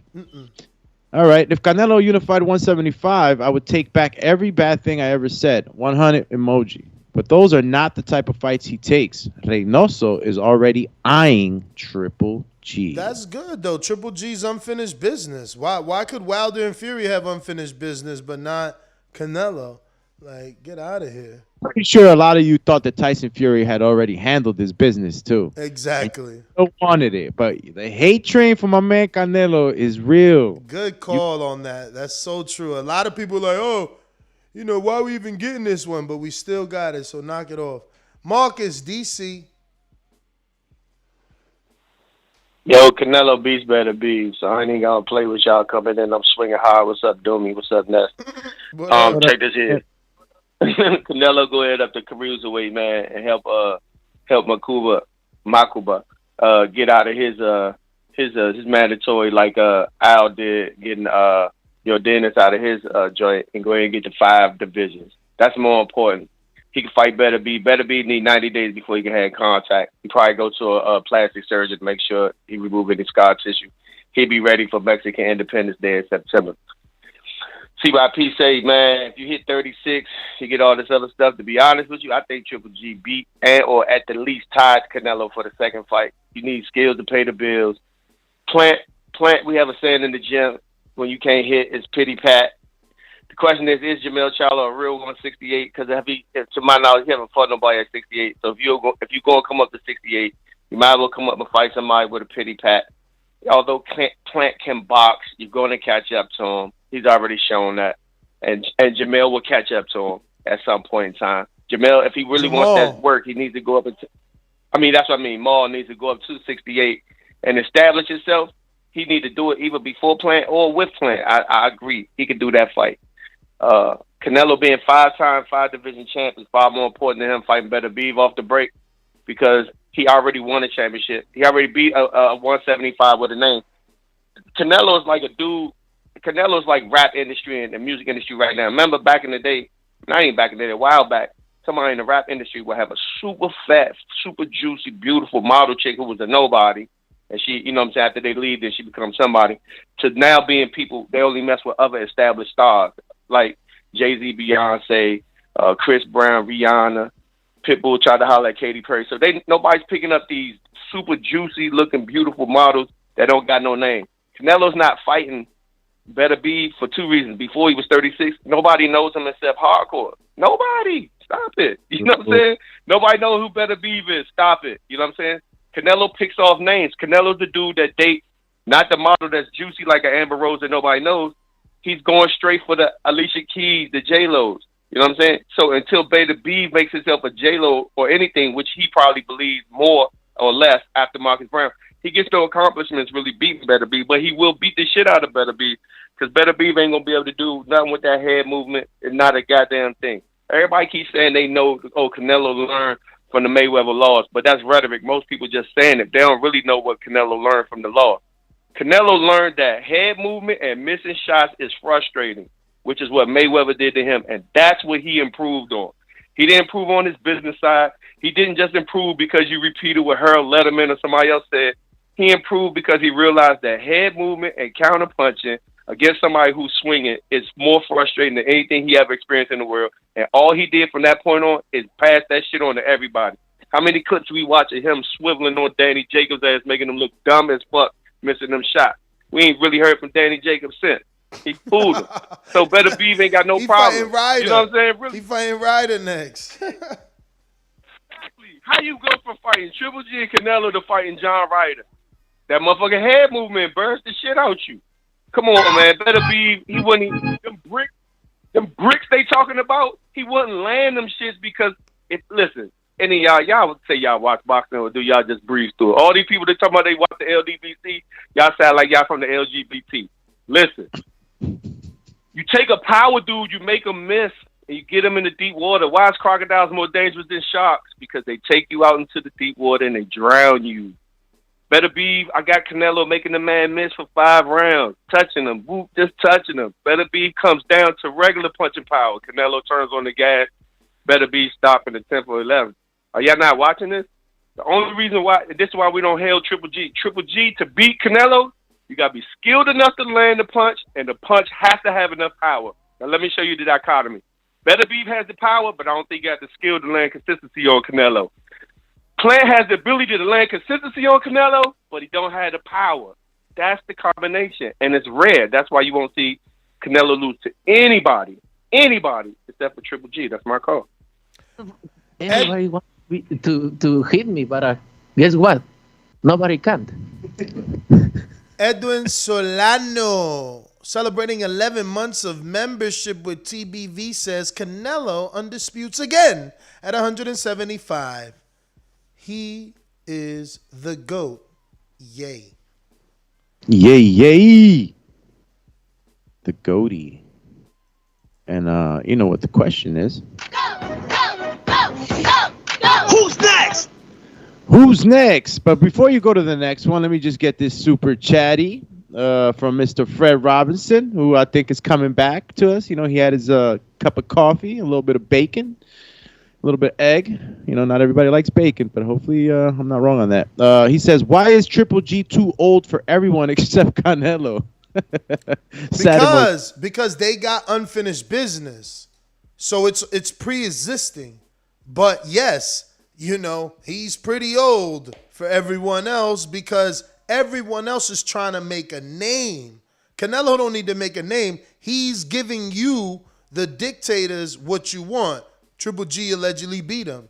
But I don't see how, you know, I'm a boxing fan, so I don't mind Andrade or Golovkin, Charlo or Golovkin. But, you know, if CYP's killing Canelo for his resume at 36 to 38, I mean, Golovkin is about to be 40. Yeah, Golovkin's already up on the... But, you know, I've always been a huge Triple G fan. You know this, Ness. And I got to give him the benefit of the doubt that he could come back and still give us a great show. I mean, when he was knocking guys out surpassed the title defenses. I think with B-Hop in middleweight title defenses, and he's I don't done know so that he much. passed it. I think he came close. I don't know that he passed it. Okay, well, we'll fact check that, but he's done a lot of good, and he's given us great shows, and I think the wall he hit was Canelo. And then after that, with Derevchenko, we kind of questioned how much he had left. But this guy's been fighting since he was fucking, I don't know, 12 or... I just feel like he needed a break, and I think that he's gotten that right now. He's gotten a break, and I'm not saying that we're going to change Triple G into fucking Floyd Mayweather, and he's going to, show us all these new styles. I think that he's going to continue doing what he does. He's a power shot hitter, but I think that with this break, we could probably get a refreshed Gennady Golovkin, a guy that, went back to the drawing board and really took a look at his boxing career and really how much he has left in it. He doesn't have much left in it. I think that if he comes back and he shows us any weaknesses like he did with Derevchenko, people are going to really pretty much kind of give up, because we're talking about the top of the top right now. But he could come back, and have a better fight with Canelo. Canelo's he's developed obviously much more as he's been fighting. He's been fighting a lot of different styles. I think that's what Canelo's advantage is over a lot of these guys. He's faced all these styles, and he's able to just adapt in the ring. But when we saw him fight with Triple G, it was a little different. Even in the second fight, when some people feel like he won. Some people felt like Triple G, really lost. You still saw Canelo having some trouble. He wasn't able to put him away like he did a Callum Smith or Yildirim. You know what I'm saying? Like you guys would take. Well, I'm not saying that we accepted it, but like we still saw Yildirim. People still tuned into that fight. I mean, I don't know how great the numbers were compared to a better dance partner, but. We can still get a good fight with Gennady, and like Ness said, it's unfinished business. Yeah, I mean, look, Triple G. Honestly, I only want it so Canelo sleeps him. That's what it is, though, right? I mean, people want the nail in the coffin. I still think that they could give us a great third fight. I don't want it. I will accept it in hopes that Canelo puts him straight to bed. But I just think that Gennady might not be a dude that gets knocked out. Dude's never been knocked out. He's takes some hellacious shots. He just keeps on going and shit. Yeah, the guy's a fucking tank. Shout out to Marvin Tank Thurman, champ, Border Wars champ.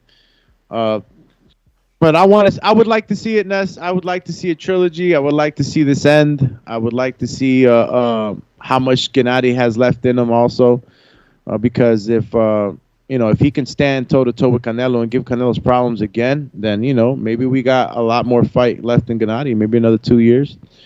Maybe another 4 or 5. Really quick. I changed the colors, you know that, right? So we gotta. I know. You Pinterest. Yeah, yo, Ness's soundboard got Pinterested and shit. Where's the bomb at, bro? That's why I didn't do that. I just memorized the fucking names because I was like, man, fuck this. I'm not gonna color code. That's more. Shout out to my man Fred Robinson with the many super chats today.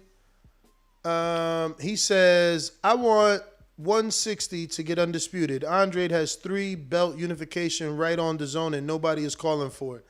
Yeah, I mean, I talked to Eddie about that. Is on YouTube. He says the same thing that everyone says. You can't make these guys fight. You can't make, Gennady's going to wait around for the Canelo opportunities or go for that Marotta because it's more money. We got boxing that says, I think the only way Charlo will get credit for beating Plant right now is if he knocks him out. That's too much pressure. Meanwhile, no one's respecting Thurman for fighting Barrios. He got all the pressure on the world. If you think that Charlo has to knock out Plant, right, simply because Canelo did it, who's a smaller man, well, then you obviously think the same thing about Keith and Barrios because Tank did it, and he's a smaller man. So it's like, Keith is crazy with this fight. He's crazy with this fight. His back's against the wall here, Doesn't make any sense. Now you're going to be compared to a smaller dude. If you don't knock him out, They really call you sometimes or no Maybe- times, you know? Maybe that's the pressure he's put on himself to do it. I think that he, when they start talking, it's so disrespectful, man. They boxing is what have you done for me lately? Oh, yeah. The power is still there, and I think that people are not respecting Thurman's abilities because of his absence and obviously the injuries. But I think that Thurman might be looking to make a statement. He need a statement, bro. He's probably like, what? They're talking about me with divisions that are lower than me. They compare what? Like, I think Thurman was like, let me get that. I'm gonna show you how to do it. And I think that's the attitude we're about to see right now coming in with the Thurman. This is the attitude that we're gonna see definitely, bro. Because we've been around Thurman long enough, and I'm always observing everybody actually. But Thurman don't play, man. Thurman, once he gets in his, I remember when I first met him, bro. I thought, shit, it's about to hook me and shit. I can't even talk to the dude while he's in the Versa climber. Like, he's very intense when he's in training. He's very intense. And he's healthy. Yeah, I mean, he's had a long time, bro. I hope that he's like, healed up. So it's time to get back to that one time, man. And making a statement will definitely put him out there to be able to fight a lot of these top guys. I don't think we've seen the last of Thurman's greatness. So stop sleeping, champs. Yeah, I know. I hear you. But none of that has to do with this unfair comparison and barometer that's going to be set if you don't knock out Barrios in 6 rounds or less. I got Oscar, San Antonio. What up? What's up, man? What's up, Dooney? Hey, man, why you playing Charlo like that, man? He hung his life on his badass bench, and that's what he's doing, bro. That's what he's done lately. I think. What? I didn't even hear you, bro. You sound way too far. What? Oh, you didn't hear me? Is that better? Is that better? Yeah, a little bit better than that, yeah. Is that? I can get on the phone. Hold on. Yeah, because we want to hear what you got to say. Better? Oh, yeah, there you go. Hey, he's in office. Hello. Okay. I said, why you putting out Charlo, man? He hung up his life on his badass mansion. That's what he's done lately for you. Willie, I think Willie did take a dive because how did Mauro Ranallo say that smart-ass comment? That was pretty hilarious, but I don't think he took a dive, bro. And Canelo, how is Macabre with Cherry, but people are saying he can't beat Beterbiev, you know what I mean? I don't understand that one. But if we can't get him next, I would go do what you said. Go fight Rivas, come back. If Macabre wins, fight him, and then we'll take Beterbiev in November. We'll give September to Andy Ruiz, you know what I mean? But one more thing. Think of all the cherries on Canelo's resume. If you think of that, who are the contenders on Boo Boo and Charlo's resume? But that's my call. I see what you did there. Picked up there, champ. I see what he did there. Yeah, we ain't dick riding in this house. SDS Promotions. If Wilder fights Usyk, they're going to take Usyk out in a stretcher. Well, because they don't like the facts. What the hell did Billy Joe do? He wasn't the guy that everyone thought he was. Oh, it's true. It's damn true. We got to stop capping for AJ, man. He ain't that dude. Give me liberty or give me death. Hey, God bless the United States of America. Hey, good morning, fellas. What up? Buenos dias, champ. Yep. Yeah, the only thing I can say is you were going through the names.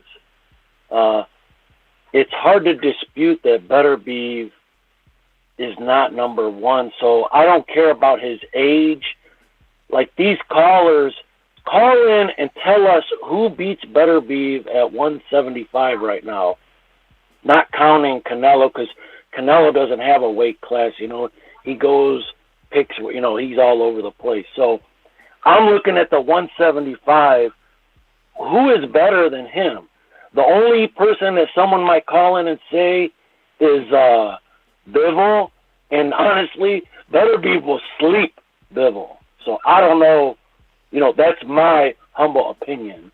But I was really impressed. I didn't get to talk about that last night, that fight on Friday. I was impressed with Beterbiev, man. I really was. I don't care how old the guy is. Who's going to beat him, Ness? Who at 175 right now will beat that guy? I don't think anybody does. They're saying, obviously, Mr. PBC said Bivol. Yeah, well, I don't think so. That's one guy, though. So, but here's the thing. Canelo's not going to fight Beterbiev. You know that. Why? Has they ever mentioned him? Yeah, of course. Yeah. They mentioned that they want to fight Beterbiev? Yeah, they've entertained the idea. Eddie Reynoso talked about this a long time ago already. This is the only reason he's ever become an option. No. Recently. Long time ago, they're talking about Macaboo now. What? Yeah, but Macaboo got a mandatory, I mean, look. So are you saying that he won't take it? Make the fight. No, I think no. I don't think he will. No, he runs it. No, I don't think Canelo will fight Beterbiev at this moment. No, not this year. They'll wait another year or whatever. He's too much of a challenge for Canelo. You guys are crazy. Canelo stops. In my opinion. Get the fuck out of here, man. Well, if he does, he would be saying something because there's no better 175 in my opinion. I mean, so let's see it. I agree with you. Let's make it. Let's make it, man. Tell him. Call him up. Tell him. Let's make it. I want to see it. He will take it. I think it's more likely for him to fight Artur first than Macaboo. I got it in my mind now that he's going to be fighting at 175 first before he gets to that Macaboo. He might as well. Instead of jumping up, he might as well. It's the right thing to do, right? It's the clear path to victory. I mean, again, if you could get past Beterbiev, man, it's open season. But then if you beat Beterbiev, it's like, do I stay and unify? It's a little trippy. Call him trippy. We got MD, Philly. What's going on, fella? What up? Good morning. I know the topic is Canelo Beterbiev, but I just want to touch on Crawford and Spence. I watched some episodes in regards to Bud being on the Breakfast Club like a while ago, and Charlemagne was asking about issues with getting the fight in regards to it being on the act. And then he made other comments in regards to Crawford, talking about how difficult it was to get the fight. And I'm like, you already knew this years ago. Why didn't you never put that out there, that this is how you obtain the fight, this is what you do, X, Y, and Z? I know I'm late to the party in regards to this matter, but I was looking at Porter versus Spence. I was at the fight. That was a great fight. But at that time, Porter was the WBC champ. He had medallions, watches, WBC, him and his father. It felt like they had more to lose, so he was better prepared. I don't want to feel like I'm taking anything away from Crawford and that great performance, but I'm like, I don't know if he really wants that arrow fight or is it all smoke and mirrors. That's just my fault. I get it though. I get why you would say that Porter was like, I guess, in more urgency to win in the Earl Spence fight, because we did get that after kind of like inside, scoop that he had 1 foot in, 1 foot out. So I guess, and even so, like, Porter's been in some tough matches, but I don't know exactly how I could take that. I think that Crawford still does want to fight, Errol Spence, and we're getting to see more animated, more vocal Crawford now. I think that he wants that fight, champ. He wants that. Hawk, Maryland. Yo, good morning, Ness, my main man, and Doomy. How y'all doing this morning, What up?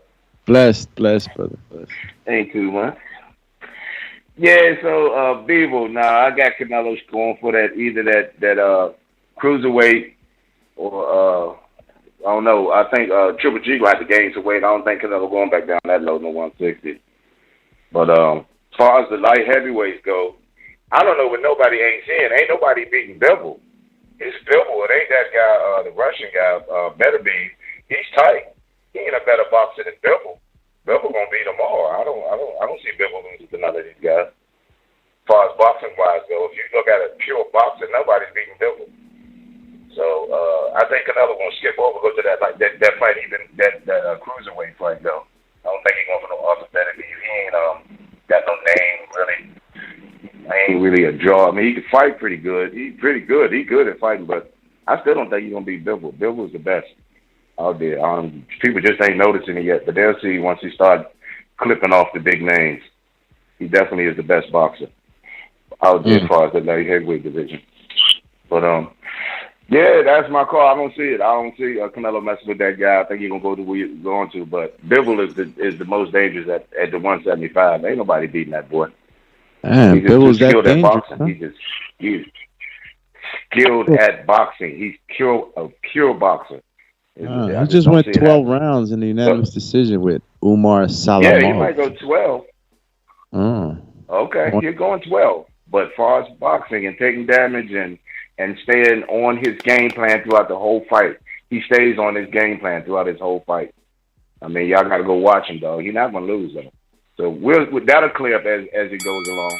That Bivol's the one. Yeah, no, I've always thought that, Bivol is he's a boxer puncher. He maintains good distance.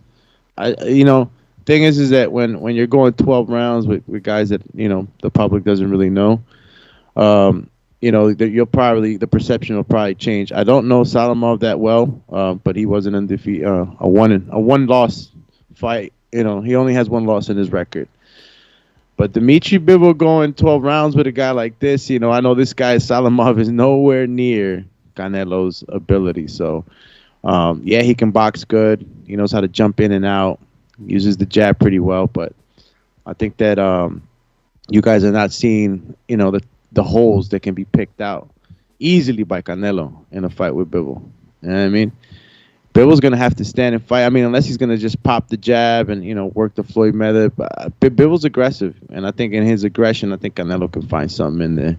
But, that's my take on it. 12 rounds with Salamov. What do you think, Ness? Salamov, you know Salamov from Russia? No, but I know Dom from Seattle with this counterpunch. Counterpunch! Yo. Marcus Brown went 9 rounds. You want payday? I know that. Okay. Yeah, restart me. Marcus Brown went 9 rounds with Beterbiev. I think Salamov would definitely beat fucking Marcus Brown. He stayed in the ropes and just took every punch that Beterbiev wanted to throw at him. It was a mismatch made in heaven. Bivol would definitely beat Beterbiev. Beterbiev told Bivol, "You need 2 belts to fight." So okay, he can go beat Joe Smith. He obviously knocked down Joe Smith before in a fight with him. You guys think that someone's like trash and shit when Beterbiev got a fucking bullet hole in his head and he gonna heal up in 3 to 4 months? Come on, Doomy, stop painting the narrative. You looking real crazy out here. You think someone's gonna heal up in 3 to 4 months? Tell the truth. They fucking cut in the head. Just gotta look. And he gonna take the fight now and then. Hold on, go look up Badu Jack's healing. He gonna take the fight now and then fight Canelo in 3 to 4 months. I mean, I'm not saying that he would fight him in 3 to 4 months. I'm saying it would heal in 3 to 4 months. I mean, I don't know how they would, plan along his healing. I just don't know it. I'm just telling you that the cut was clean. It's not a jagged cut, so if you know about cuts, clean cuts heal a little faster, Champy. And just Google it, like my man Deontay Wilder says. Why so serious? And honestly, like, guess what? He's forever gonna have that there. That can be opened up again and again. Another headbutt. Guess what? It's gonna open up again. You're never the same, champ. You're never the same. So I agree. There is some time of healing, but the cut can heal, and depending on who the hell's punching you in the head, that'll depend on who's gonna split you back right open. But cuts don't take forever to heal, bro. It's not like a broken bone or torn ligament. These things these are superficial wounds. Body has a great ability to heal, man. These guys are healthy, eating the right things. Yeah, he can be ready to fight, champ. All right. Well, we got. Who next?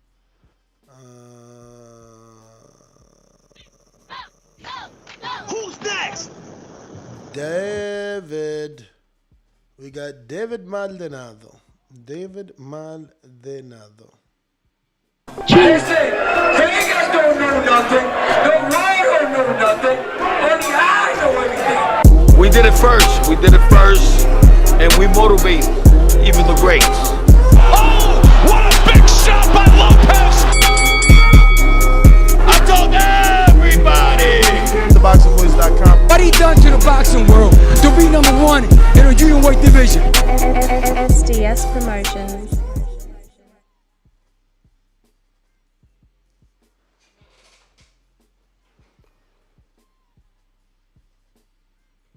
Wow, cricket time. Top of the morning, no crickets, do we cut it out, man? Yo, Canelo did it first, man.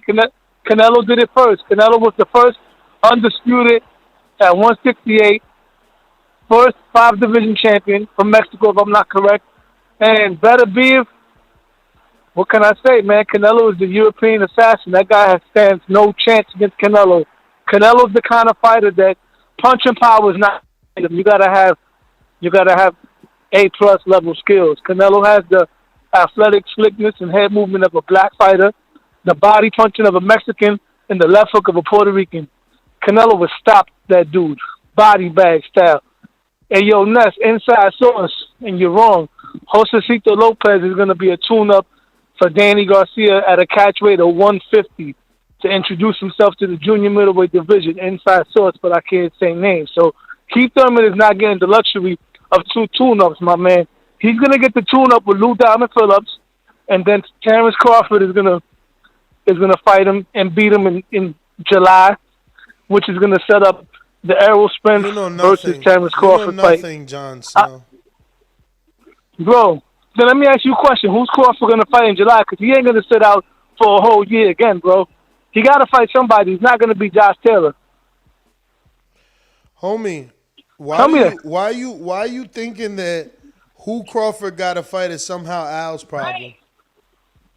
Because Crawford is a free agent. That's the big money fight. I never thought that we were going to get Spence versus Crawford, but now I'm optimistic we were going to get that. Brother, you just answered your own question. You answered your own question. It's a big money fight, so Al's going to do a big money fight with a free agent? Bro, get out of here, man. Hold up, Crawford's not. Wait. Crawford, he got the Sean Porter fight, even though he crossed the street to get. Well, Porter crossed the street, but that fight with Earl is gonna happen. Mark my words, man. I never thought I would say this. It's gonna happen. Keith Thurman is gonna fight Barrios. He gotta stop him inside of 7 rounds, because if not, that's gonna look bad. Because Tank is the featherweight, and he did that to him, the junior lightweight, whatever. So he gotta stop him impressively. I think he could do it to the body. And if Thurman does that in July, I'm predicting he's going to get the fight against Terrence Bud Crawford. By that time, Spence should have already handled Ungas and the mandatory. I don't think he should fight the mandatory. I think they need to serve up main man that beat Jamal James to Boots Ennis. So Boots can get his shot, bro. Because if they're not going to do Crawford versus Spence, they need to give Boots the shot. Cut it. Dude's just saying shit, man, because they got a hole in their face. What's the source? Josecito? A tune-up for DSG? Dude, first of all, hey, what? Someone has to explain to me how it makes financial sense for Al to give Thurman to Crawford, who's a free agent. Why do they keep calling in here talking about this Porter shit like that wasn't ordered to negotiate by the WBO, then pass the time limit and was scheduled for purse bid? In the last hour, they reached a deal. Like, stop with this bullshit. Like, oh, whatever, man. I'm moving on, bro. These guys are crazies today. Yeah, move him out of here. Please, get him out of here, bro. Ness Heyman. What is he talking about, bro? Why am I going to build Crawford if you don't want to sign to me? You sitting out here, instead of coming straight to me because you know we got what you need, you sitting out here not here. Like, what are we even talking about? Like, yeah, Al's just going to, yeah, you know what? I like that guy. He's free now. Let's give him all the fights he needs. What Did Al do the same for Canelo? He locked him in for 2 fights. Or was it a fight-by-fight deal? Bro, don't fall into this craziness of these other weirdos in the chat. Crawford is not Canelo. Crawford is the only failure on pay-per-view. Him and Roy Jones Jr. That's it. Like, yeah, one got 150 and allegedly 50, and the other one got 50. Like, get the fuck out of here, bro. Al might just see the turnaround in Crawford, though, you know? What turnaround? His last fight did 130? Yeah, no, I mean the turnaround in now that he's a free agent. Bro, to come to think of it, he's never cracked 200. It don't no matter what source you go look. I don't think he's ever cracked 2. Tank doing that shit with Barrios. And I think, but you know, the businessman that I was about to say Ness Heyman. Fuck. Al Heyman. I think Al Heyman just sees beyond the scope. I think that why not? You know, treat him like he would treat Canelo. And yo, I don't know, man. I mean, look, I just feel like we're in a different day and age where you got to consider, you know, illegal streams. You know, Wilder pay-per-view with Fury. You know, 800 to 1 million, and they're heavyweights. I mean, you know. Wow, I can't even. Yeah, bro, I can't find a number that's at 200 or higher. And then what are they gonna want? You know, at least 10 million each, and I think that's the low end. I don't know that they accept that. Honestly, I don't know that they accept 10 million each, but. Let's hypothetically think it's 10. How many pay-per-views you got to sell to clear 10? At a $60 rate, or this would be an $80 pay-per-view. Yeah. Give them the 80, bro. And you said to clear 10 million? Clear 10. Wow, you were talking about a low number of 125,000 pay-per-view buys. That's it. Get the fuck out of here. They gotta give a percentage to the promoter, but that's not bad then. And he did 135 with Porter. So 200,000 pay-per-views times $80. Oh, man, you double what's wrong with your math, bro? 200,000 is only 16 million, bro. They're still in the whole 4. No. I did 10 million, right? $10 million. Bro, but it's 10 million each. Trippy Red. Well, that's what I'm saying. Let me finish the math. I mean, you know, I did it for $10 million. What the fuck? Yo, why he don't let go of the shovel, y'all? Finish and don't talk. 10 million buys, all right, divided by 80, okay, it's 125. And if you want both guys to get paid 10 million, you multiply it by 2, champ, and it's 250,000 pay-per-view buys. But since you're always like a little fucking pit bull, you jump on me. You're crazy, bro. I just never, like, we've been talking boxing for years. I've never heard anyone break down the pay-per-view per fighter. Like, you're trippy this morning.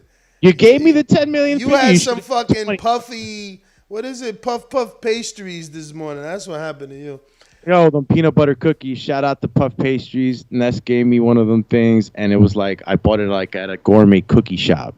Shit was slamming, so shout out to Puff Pastries. But yeah, man, they gotta do some nice pay-per-view numbers. You know, they gotta do at least 275, which is what Earl and Porter did. And you know, I don't even know that that's the safe number because, you know, the split isn't the same. Obviously, Keith Ideg made that clear, but they still got to give some numbers, some percentage back to the provider, to Showtime, and you know, obviously Tank last fight, Espinoza said it did 100,000 on digital. The more digital, the better for the promoter and the network, obviously, because you know you don't have to split with any cable provider. So That's why Top Rank goes straight to ESPN, even though they still splitting. But they get a deal to do that. They get a deal to push ESPN Plus. Yeah, I don't know. That's a lot of pay-per-views, man. I mean, I think it could do that, though. If we talking Bud and Earl, but that's me being modest, too. That's me thinking they're going to accept $10 million. Rumor has it Earl got 8 and Mikey got 8 to fight each other. Plus pay-per-view upside, and they did like 325, so there was some upside there. I don't know. I'm being modest, saying I'm trying to make the fight happen, saying they're going to accept $10 million each. I don't think that people even believe that they'll accept $10 million each. Is that super low? Is that what you're saying? I think it's very fair, but if you're Earl might be like, bro, I got 8 to fight Mikey, So I don't know. It might structure that. He might be like, yo, fuck, Keith got 8. Didn't Keith get 8 to fight Pacquiao or some shit? So it's like he got 8 for old Pacquiao. You want me to fight this young bull? You better give me some money. I don't know. I hope they could get it done for $10 million each. Do it sound fair to you? Yeah, it's super. That's why I was asking. I didn't know whether you thought that wasn't. I think that's fair. Obviously, both are going to go back and forth on who deserves more. I mean, you got to consider, I don't know, does Earl sit there and say, yo, I did all the heavy lifting like his tweet from yesterday, and tell Al, like, bruh, you got to give me more money. Eddie got $7 million for Mikey Garcia versus Jesse Vargas. There was no belts. They had a Mickey Mouse belt on the line. I'm bringing 3 belts. Versus Thurman fight purse, is that what we're going to try to, because I'm seeing $10 million for Pacquiao, and Thurman brought home 2.5. Yeah, but check the take home. I'm pretty sure he got 8. That was reported out there. Jeez. Yeah, after pay-per-views, remember they did 600,000 pay-per-view buys. Okay. You get a guarantee, but then you get the ability to make money on the back end. So I'm just saying, there's a lot of people that have been guaranteed some high money. I don't know that Earl is gonna say, yeah, I'm gonna fight this dude. And I'm going to bring my 3 belts to the party. And I'm only going to take 10 mil. And you can pay him the same amount as me, even though I lifted the heavy. No, I don't know. I just don't know. I don't know that they could get it done like that. Wow. Okay, then. We'd have to watch and see where that negotiation would go. But Keith Thurman. But Crawford and Crawford and Earl Spence would definitely, it would garner enough attention, enough eyes. I think that they would be able to pay, these two guys what they would want. This is one of the fights that's been anticipated in the longest in the welterweight division, especially with the fighters that we've been dealing with in the last 5 years. This is it. I think that this is a big payday for both guys. And I think when the negotiations got leaked for the MTK deal or the Qatar deal with Pacquiao, wasn't it like 6.5 plus pay-per-view upside for Crawford, or 9.5, something like that? It was very close to 10. Plus I think he got like a 5.5 or 6.5 for Amir. Like, he's also going to be like, I'm not about to go in there for the biggest fight in the welterweight division for 10. I don't know. We'll see what happens. I said 10. I think it's fair, but, I'm not them. When they start adding their accolades and what each other done, they might like, nah, man, fuck, it's 10. That 10, that 10's been around for a little bit in these conversations. It's like No, because listen, Keith asked for 10 without. And that's the alleged rumor, according to Crawford and his team. He asked for 10 without a belt. So I don't know if 10 is a good number for these dudes. They might be like, man, I ain't fighting that. Give me more. Give me some more. Give me some more. I got. Oh, look, these guys disappeared. Is this my main man right in Baltimore? What up? Yo, this ain't Rod, this Javant, dummy. I'm letting y'all know I'm starting my own company, GTD, and I'm fighting Lomachenko, dummy. Okay. I'm from this West this Javant from West Baltimore. Okay, so is this like a parody account of Javante? Yeah, dummy. Oh, why? What? I'm finally breaking away from my father, dummy. Oh, who's your father, Floyd? Yeah, dummy. What's up, Doomy? What up, Champy? So what's going on, man? Now that you're breaking away, I'm going to get the fight y'all want to see, dummy. Like Lomachenko, like and Devin Haney, and I'm gonna fight for the real belt, dummy. Yeah, move him out of here. All right. Well, thank you for the update. Cheers. All right, dummy. What's up, you little prick? All right. Boomerang time. Boomy. Actually, we got LV. Did we ever get the LV? Nah, that was last night. LV Slugger. Oh, there's a lot of people there. Look at this guy. But let me see. I changed these colors, man. Where you at, LV?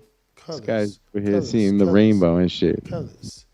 Fucking reading rainbow. Here he goes. Only time y'all see me in rage is when I turn into the bronze mama.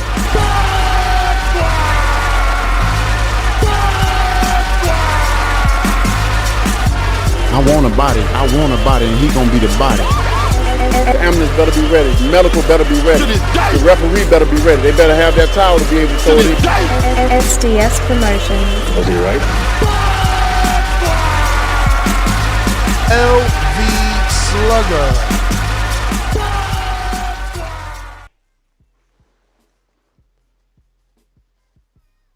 TBV. What up? TBV, what up? What up? Yeah, I'm just keeping on topic, man. Canelo better be, man.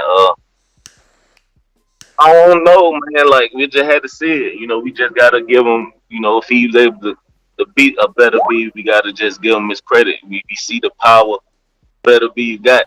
You know, like a lot of people saying he got a lot of flaws after his fight with Brown, and you know, a lot of boxers do, but you know, he do got that power, 100% KO percentage. So, like I said, it sounds sweet on the outside looking in. Once you get in that ring with that man, you know what I'm saying? We got to see. Nobody at 175 really, the champions, impressed me.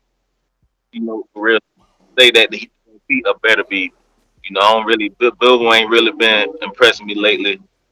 Joe Smith, you know, I don't really think he'll be able to be a better be. You know, hopefully they can get that unification going, you know, over there at top rank. But Bivol, man, yeah, hopefully Zerto is his Mando. We can get that fight. That Bivol. Stone Bone Boxing. Stone Bone.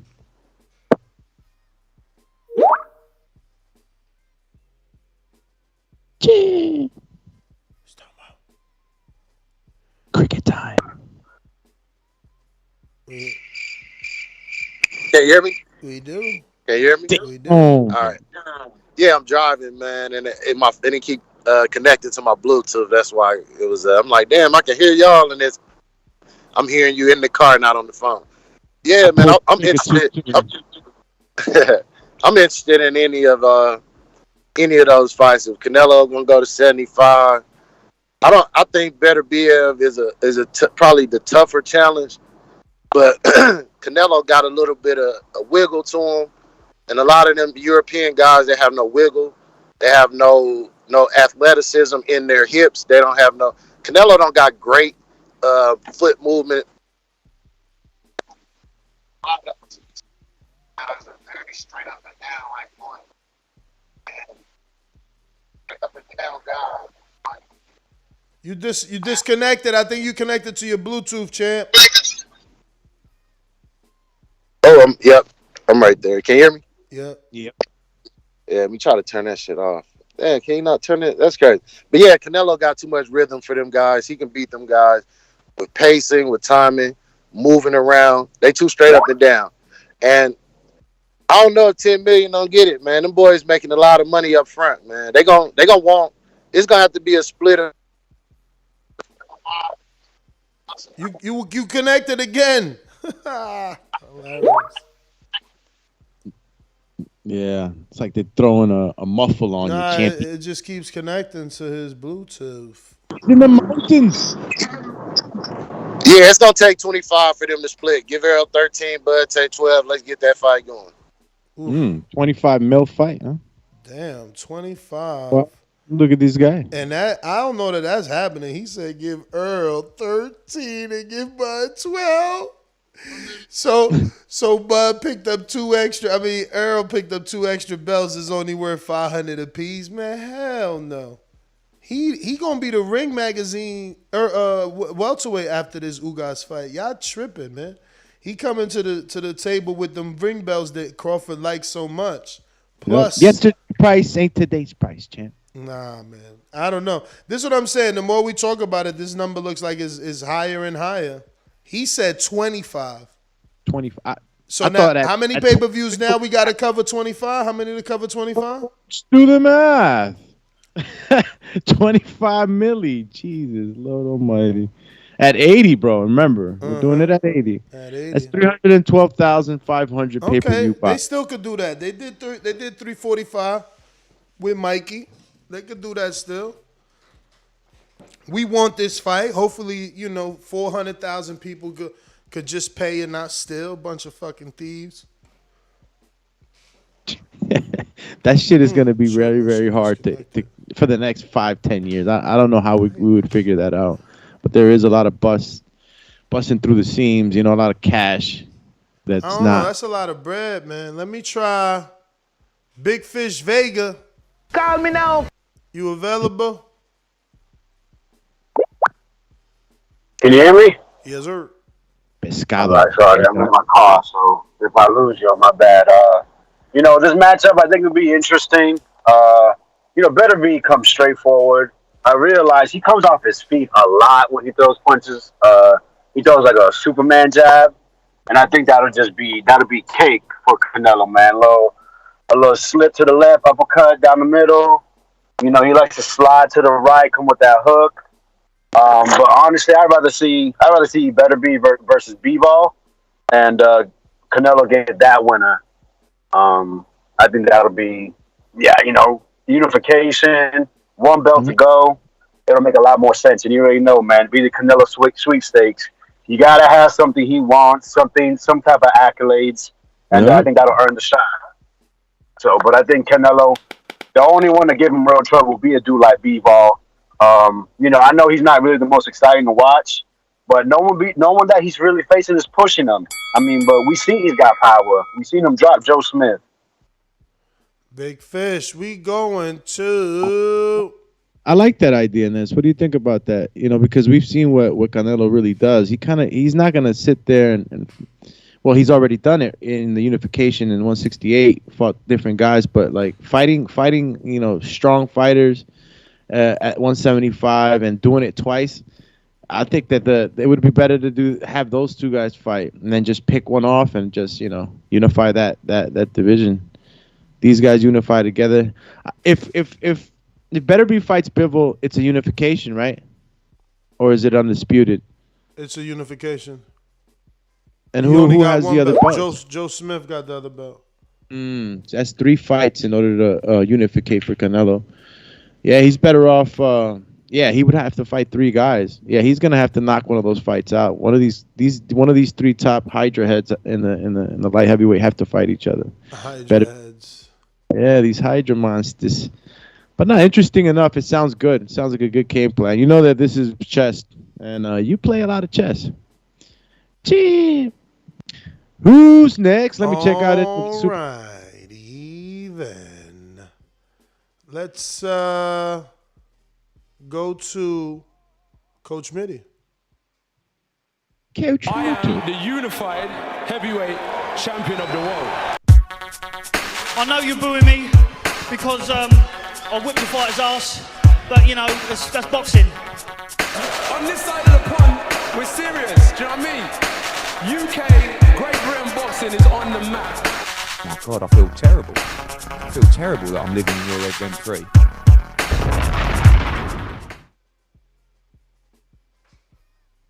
Okay, no midday.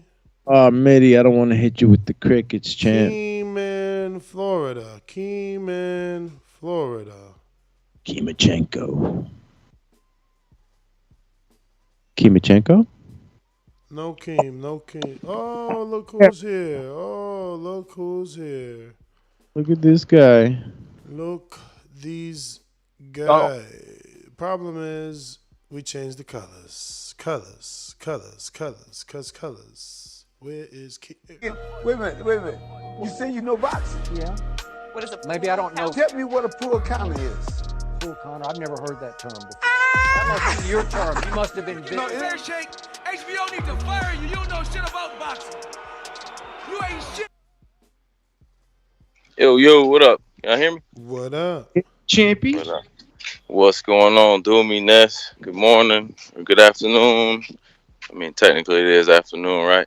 But yeah, man. I'm out here changing the oil on these cars, handling shit. Good show this morning, man. I don't know if y'all talking Crawford and Spence or Beterbiev and Canelo. I didn't see the YouTube, so what's the actual title? Canelo and Beterbiev. The Russian. Man, listen, Canelo watched that garbage production and said, I'll never fight this dude. This dude's a nobody, man. What the hell was that? Y'all seen that shit on Friday? That looked terrible. Border Wars looked better produced than that. I mean, it was pretty bad, man. I know Canelo watched that and was like, man, this guy ain't gonna never get a shot at me. What is this? That's your. Is this your champion? You know what I mean? Is this your king? Because that shit looked bad. But yeah, I mean, and I'm not. I mean, Beterbiev is a machine, bro. Don't get me wrong, but he's slow. He chinny. I done seen him get dropped. I don't know. I'm just not that huge on Beterbiev. I never really have been. He's only got 16 fights. I don't know. I don't think he beats Bivol. I don't think he beats Canelo. Yeah, I don't really care to see Beterbiev Canelo at all, man. Nobody knows Beterbiev like that. And again, just go watch that production from that fight Friday. That shit was garbage. Like, if that's your champion, if that's what he's putting out, man, that shit is trash. But that's all I got, man. Man, you're so harsh, man.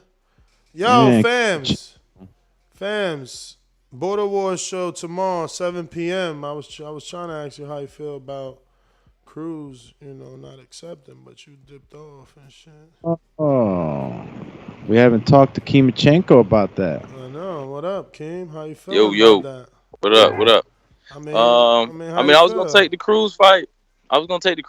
Man, because he's a legend in the ecosystem. But I think it's the weight was an issue for Cruz. He's a lot bigger right now than I thought he was, and I tried to meet him kind of halfway on the weight, but it was still a lot, man. He would have to lose like 50 pounds, and that's just for him to get down to my walk around weight. You know what I'm saying? So I guess that was just a little too much. Yeah, so I'm walking Cruz around 230. Cruz two something, boy, from what he sent me, and I'm 175. So I was like, champ. I mean, I still do it, but you at least got to meet me at 180, and I come in 175. And I think that it's a lot. I don't blame him. That's a lot of weight to lose. He need to take the Chino fight. If Chino could be healed in time, he might as well take the Chino fight for real. Yeah, because, I mean, that's a lot of weight to lose, man. And I just don't think he was up for it. And I don't blame him.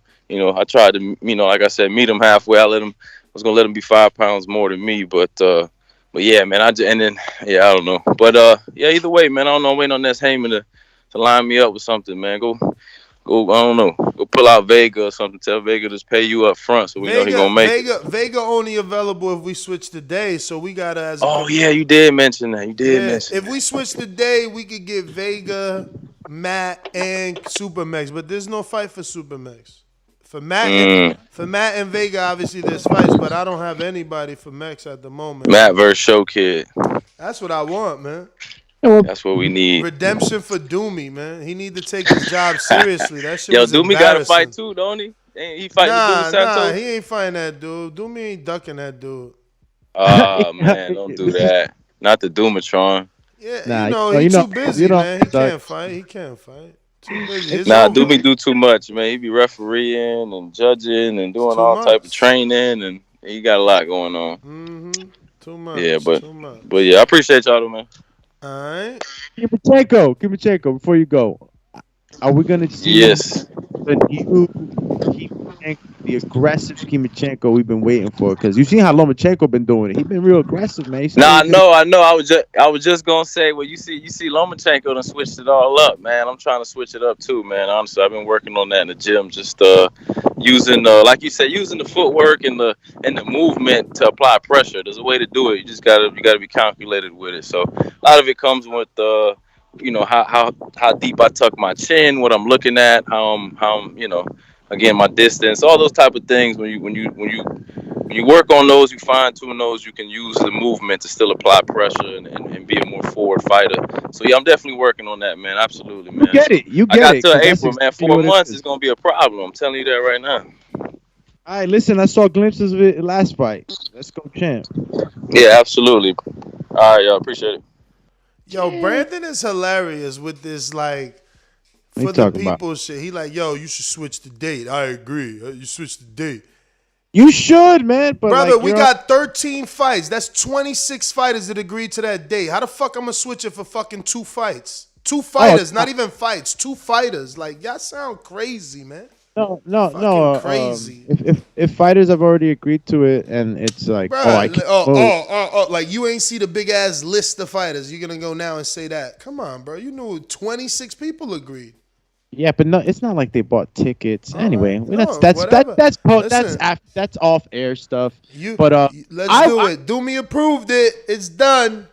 And listen, if we can make it happen, we can make it happen, bro. We're trying to do shows quarterly. I know that me and Ness really want us to stay on schedule, and if we can do it, we can do it on that date. But we'll see.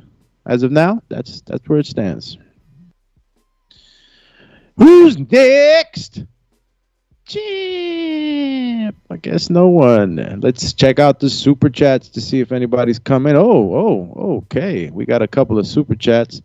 We left off with Fred Robinson last, so we'll go into Rod 870. Says, tell Bud to go boot shopping while Earl Spence unify 147-pound division. Wink, wink. Eye emoji. That's what I said, man. People trying to say, oh, why would he fight Boots? Why? Because there's nothing else out there worthy. You know what I'm saying? What else are we going to pay for? Like, he's got a high minimum. So, I don't know. Is that the last super chat? I think I got PBC. Cinema. Yeah. Number 1 TBV. Respect emoji. Canelo Road to Legendary. Whoa. 1-5. Is that 1? And then 5 division status, 2 Beeves at 175, 3 Benavidez, 4 Charlo. After that, just cruise to retirement. Maybe fight Usyk for a fantasy fight.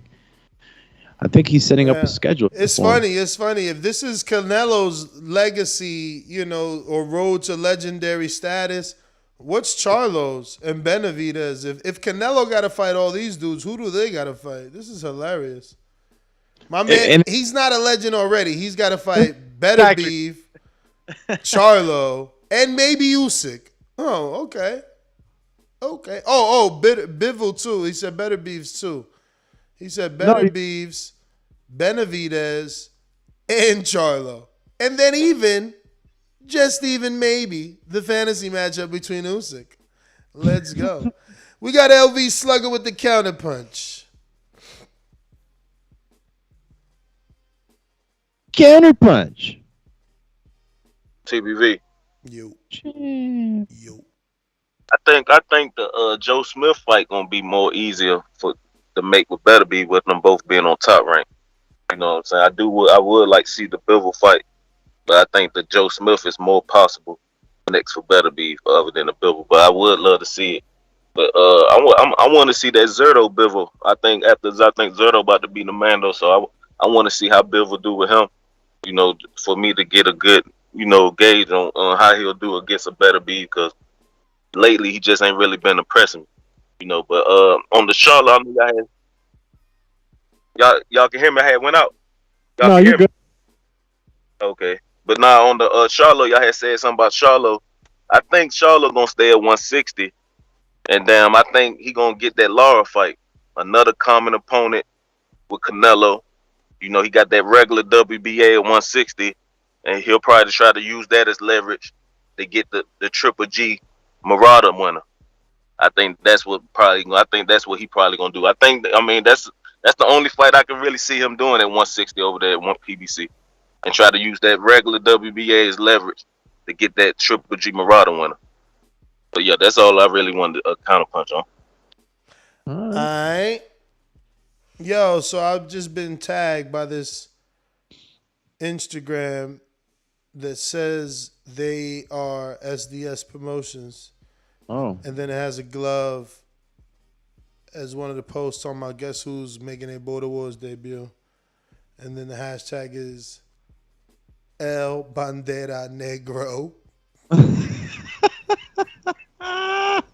Who is it? I love it already. Yo, you know who it is just with that fucking name. You can't guess? El Bandera Negra? Yeah. Who? Negro. Negro. No, man. I don't know who it is. Bro, that's Brandon from Houston. Obviously, he's a fucking Benavidez fanboy. So he's named himself after Benavidez. It's a play on words. It's El Bandera Roja, El Bandera Negro. It's him because, I guess because he's black or something. I don't fucking know. But he definitely loves Benavidez. But if you're so serious, now is the perfect time. When I remember he wanted to fight last time and he wanted to smoke him out Jay. Obviously, he wasn't available. Now he is. Oh. Look, this guy. Time to get in the ring and swing. Look, this guy. Brandon from Houston versus Smoke 'em Out Jay is a good fight. Then we could do Pablo versus someone else. Yeah, because I think Smoke 'em Out and Brandon. Don't forget we got that 250 heavyweight from Tampa too. Okay. Could I see any pictures on this kid? What was the 250? Nah. He's got to send me some footage, but that's D Nice in Tampa. Is he a tall guy? Because Brandon and Smoke 'em Out Jay fit pretty good in the bout. Like they're like even keel as far as size. I don't know how big D Nice is, but we'll check that out on the next Border War show, which is when, Nas? Tomorrow, 7 p.m. Let me get to Boomerang, Coach Myers. Coach Myers.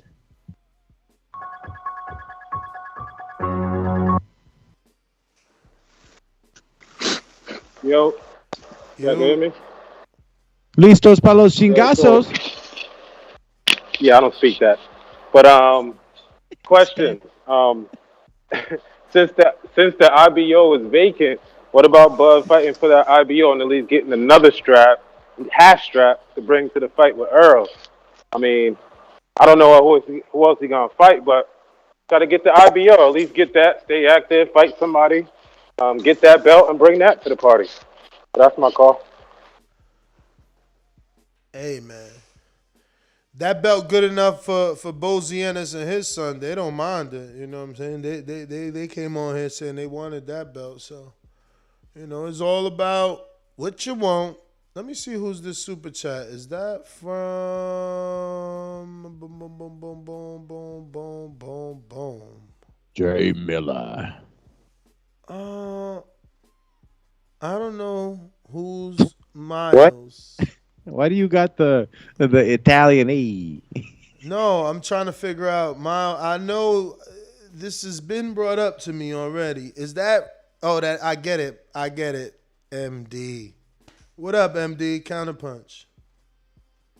The reason for the counterpunch, you already touched on it in regards to Crawford and not signing with Al Heyman. If he really wanted to smoke, I think he should have just signed with Al Heyman, made it easier on himself.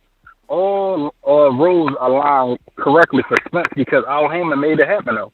Everybody thought, who's Spence going to fight? He's ducking this person, he's ducking that person. Well, what he's doing right now is picking up belts. That third belt is going to be difficult to negotiate now, though, because, again, Crawford don't want to hear no 50-50, no 60-40 split. But Errol Spencer's bringing a lot to the table. And if that Ring Magazine belt is on the line, that's another belt added to the equation. That means the price goes up again. And if Spencer want to be a dickhead, he definitely can throw that 65-35 split out there, though. My thing again, we always talking about black people don't stick together, X, Y, and Z. I heard that before on your show when I was on the road. And I'm like, well, Crawford got up to deal with Top Rank, and Al Hammond was right there for the taking, though. You could have got whatever fight that you needed. He would have made sure he got it done. If you came over there and did a 2-fight deal, third fight, an option, it would have been right there for the taking. But yeah, that was my call. All right.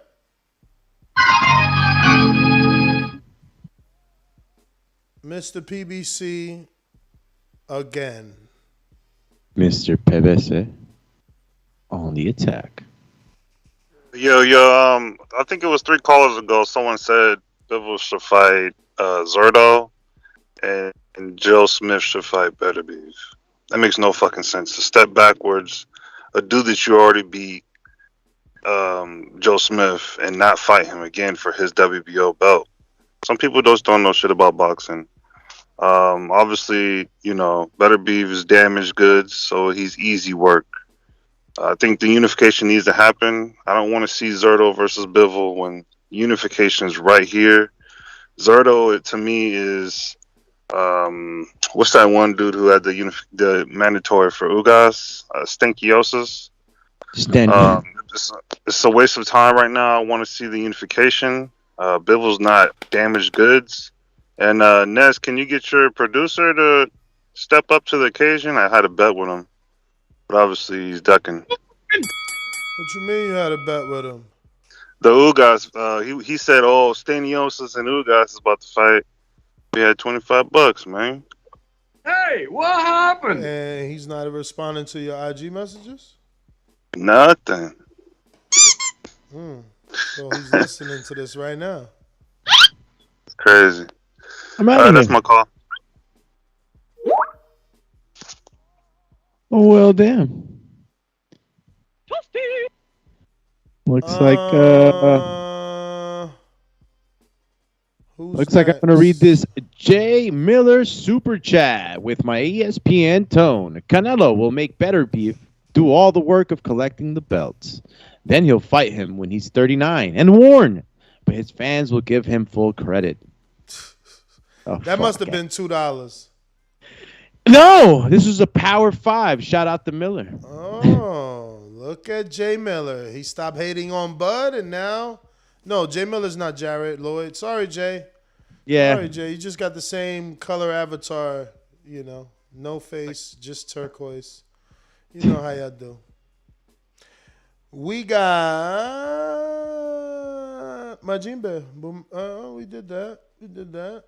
Spider Rico, a.k.a. Esteban. What up? No. Esteban, report front and center. No, Esteban. What about... Oh, there goes Rico. What up, yo? Good morning, Ness. My fault. All good. Vamos, campeón. Yeah, buenos dias, do me. Buenos dias, champ. It's good to just call in. I'm just checking in with the Boxing Voice and the community. I just want to say good morning. I wish everybody a Merry Christmas. That's the time of the year it is. I'm so happy about Border Wars and what it's turning into. I want to say thank you to Ezekiel Zoriano. He was my opponent. He showed what it was to be a real man. When things get tough, the tough get going. And that's Zeke. What else? I know you guys were talking about Artur Beterbiev and Marcus Brown. I watched that fight. Jake Paul versus Woodley. I watched that fight. I even watched the 2 girls fight. What was her name? Serrano and Esparza and Sinisa Estrada. 2 separate fights. Amanda Serrano. Oh, okay. That southpaw. If you guys didn't get a chance to watch her, I would say watch that fight because she probably showed the most skills out of all the boxers that fought to me. And her accolades, and it was amazing, really. She's amazing. And what else I wanted to say? Marcus Brown, I mean, we have to give something strange about Marcus Brown that I noticed. Those that like watching boxing, maybe it wasn't the most, you know, clean fight, but Marcus Brown is unusually tough. I mean, everybody he fights, they almost bleed to death. Just when their body get in contact with his body, he's almost invincible. Yeah, with that forehead. Yeah, everything. It might be the melanin in his skin, do me? I don't know. But if you touch him, you might end up bleeding when you get in that ring. With Artur Beterbiev, it's going to be hard to beat him because he's a holy warrior, and these type of warriors, they're very disciplined, and that's his greatest strength. And that type of strength you can't measure. You can measure speed and watch this or that, but you just don't know what could come out of a man like that. Wow. Yeah, other than that, you guys, thank you for just having the boxing voice, and I just want to tell everybody to have a good day. Go outside, get some air, breathe the oxygen, and you'll be happy. All right, y'all. Peace. All right. Spider Shout out. Reek, Stone Bone, Boxel, Boomerang. Stone Bone. Yeah. Can you hear me? We do. Hey, did you break some news or something, man? Bud signed with a promotional company? Nah, hell no. Say what? Okay, I was just saying they saying, oh, he should have signed with Al. Like, damn, the nigga on vacation, his cut ain't even healed up. He pressing, trying to make sure he can get the fight he want before he just go sign these blind deals with Al. These same dudes who told Wilder not to sign that $100 million deal is now telling this guy, go hurry up and sign a deal without even sitting down to see if you can get a fight done. So be patient, guys. We see everything shaping up and all this 65-35 talk, man. Listen, he didn't tell Mikey that Mikey got to take 20% because he ain't never fought at welterweight and had no belt. Sean Porter got close to 50-50. Danny Garcia got better than 60-40. He said it out of his own mouth. So if you dudes want to fight, stop talking all this dumb shit in here, 65-35, and let them dudes get behind the doors. And like I said, the $25 million, maybe it gets split 14-11. Maybe we don't know, but we don't even gotta know that. But most of these dudes seem like they don't want to fight. And be honest, I think Canelo, I like Beterbiev and Bivol on them guys, but if you think Caleb Plant and them guys was easy for Canelo, those European guys are gonna be as easy. Don't, man, stop it. I like them dudes. They big, they strong, they punch hard, but they slow, they plotty, they straight up and down, and they Kovalev 2.0s. So we saw what it might take us some time, but Canelo end up stopping all them dudes. So they got no hip movement. They have good pressure coming forward, but that's about it. And they basically Golovkins that's bigger, and Canelo know how to beat that style now. That's an old style to him now. He'll beat them dudes in the same night, Bivol and Beterbiev. So we'll fuck it. I'm with Ness, man. We only fight out there is for him to go up and fight Usyk. Fuck it. Go fight Usyk, man. Them that's the only European dude that got wiggle. He got more wiggle than AJ. You know what I mean? Lomachenko Pops taught them dudes feet movement, hip movement, turning over, and things that you learn here in America. They talked about why they dominated European amateurs for all those years because he taught a style that was hand speed, foot speed, rhythm, and they don't teach that in Europe. So maybe guys need to take notes. All right, man. I'll catch y'all later. All right. All right. Catch us on Brandon, Cincinnati, Boomerang. Chee. Boomy. If not Yeah, Boomy. can you hear me? Yo. Yeah, I want to say, before I get off here, rest in peace to one of my favorite rappers, Draco the Ruler, out of L.A. Lost his life this weekend. Rest in peace to the Ruler. One of my favorite mixtapes he dropped was We Know the Truth. And that's what I want to tell Stone Bone, LV, and all my Bud brothers. We know the truth, man. And the truth is these Earl fans don't want to fight. They cool with fighting everybody else, postponing the inevitable, and going back and forth on YouTube all day. They really don't want to fight. That's just the truth of it. If they wanted to fight, they'd be mad that Ugas is next, because that means we probably not gonna get the fight for another year, if ever. And they not mad, because they get to talk percentages and shit still. They don't want the fight, fellas. And what's gonna happen is Ugas versus Errol is gonna be super duper close. Errol gonna look like shit or gonna win a nail biter, and they gonna say he ain't the same. And oh, we know Bud gonna beat him for sure now, because time has passed and he's hurt. So Bud ain't gonna never get the credit for the fight. I really don't care if they ever fight, because I know the truth. It's gonna take 150% Errol to get a draw against Bud. He'll never be 150%. So Bud needs to just move on, man. I remember when Errol said, as long as he stay fighting, Keith gonna stay hurt. As long as Bud stay fighting, Earl gonna stay hurt.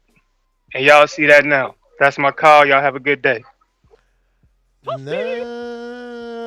GTO, Instagram and Twitter. Gotta have karaoke. If you're on Blog Talk and you feel like we didn't get to you, that's because we didn't get to you because you didn't press the numero 1. The numero 1. Numeral 1. But yeah, where can they find you, Alexander? You already know, champion. You can find us definitely here on YouTube, on the Boxing Voice YouTube channel. And if you did stop by, said, hey, I'm going to give these guys a shot. We you got like some super chats. Big Fish Vegas says super chat. Oh, you just a combo breaker. Super chat. You got Julio Guzman, who says Canelo resume before he became a champion is better than Andrade, Charlo, Benavidez, and Beterbiev. Oh, look at Jay Miller. Added an avatar. Thank you, Jay Miller. What's that? You look like Big Baby right there. He's got I can't zoom in. I can't zoom in enough. Yeah, you gotta refresh. You said the aquamarine, and then all of a sudden, bang! He said, "Yo, champ, I got an avatar. Stop playing. I want you to know who's talking." But yeah, that's what Julio Guzman said, champ. That the resume was better. Champ, Canelo's resume was better before. All right, Big Fish Vega. Yes, Artur versus Smith is easier to make than Beterbiev versus Bivol. Personally, rather see the later. Bivol sends Surdo back to taking tune-ups. Well, damn. Big Fish Vega on the return says, don't matter what Canelo beat, the fans are fickle. All right, he could. I think the next up is after he conquers, the lightweight, the light heavyweight division, and the cruiserweight division. Next up, I think they might be in talks with fighting Thanos.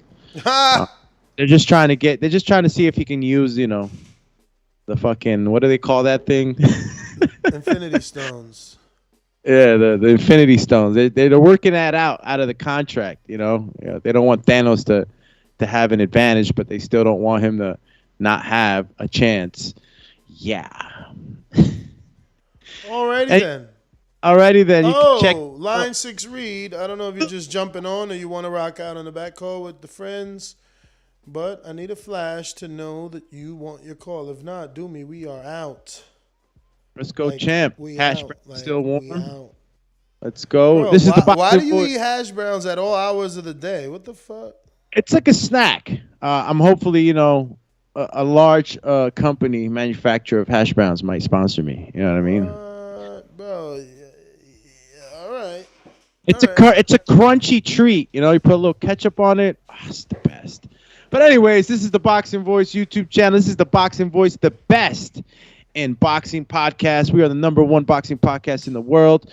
Not only because we're good at what we do, but because we have one of the best communities available to anyone in the boxing game. So we appreciate you tuning in. And if you like what you were listening to, hit that like button. Give us that support. Helps us with the visibility. There's so many ways and shapes and forms to support this show and help us out so that we can get out to more eyes, more ears. And hitting that like button is one of them.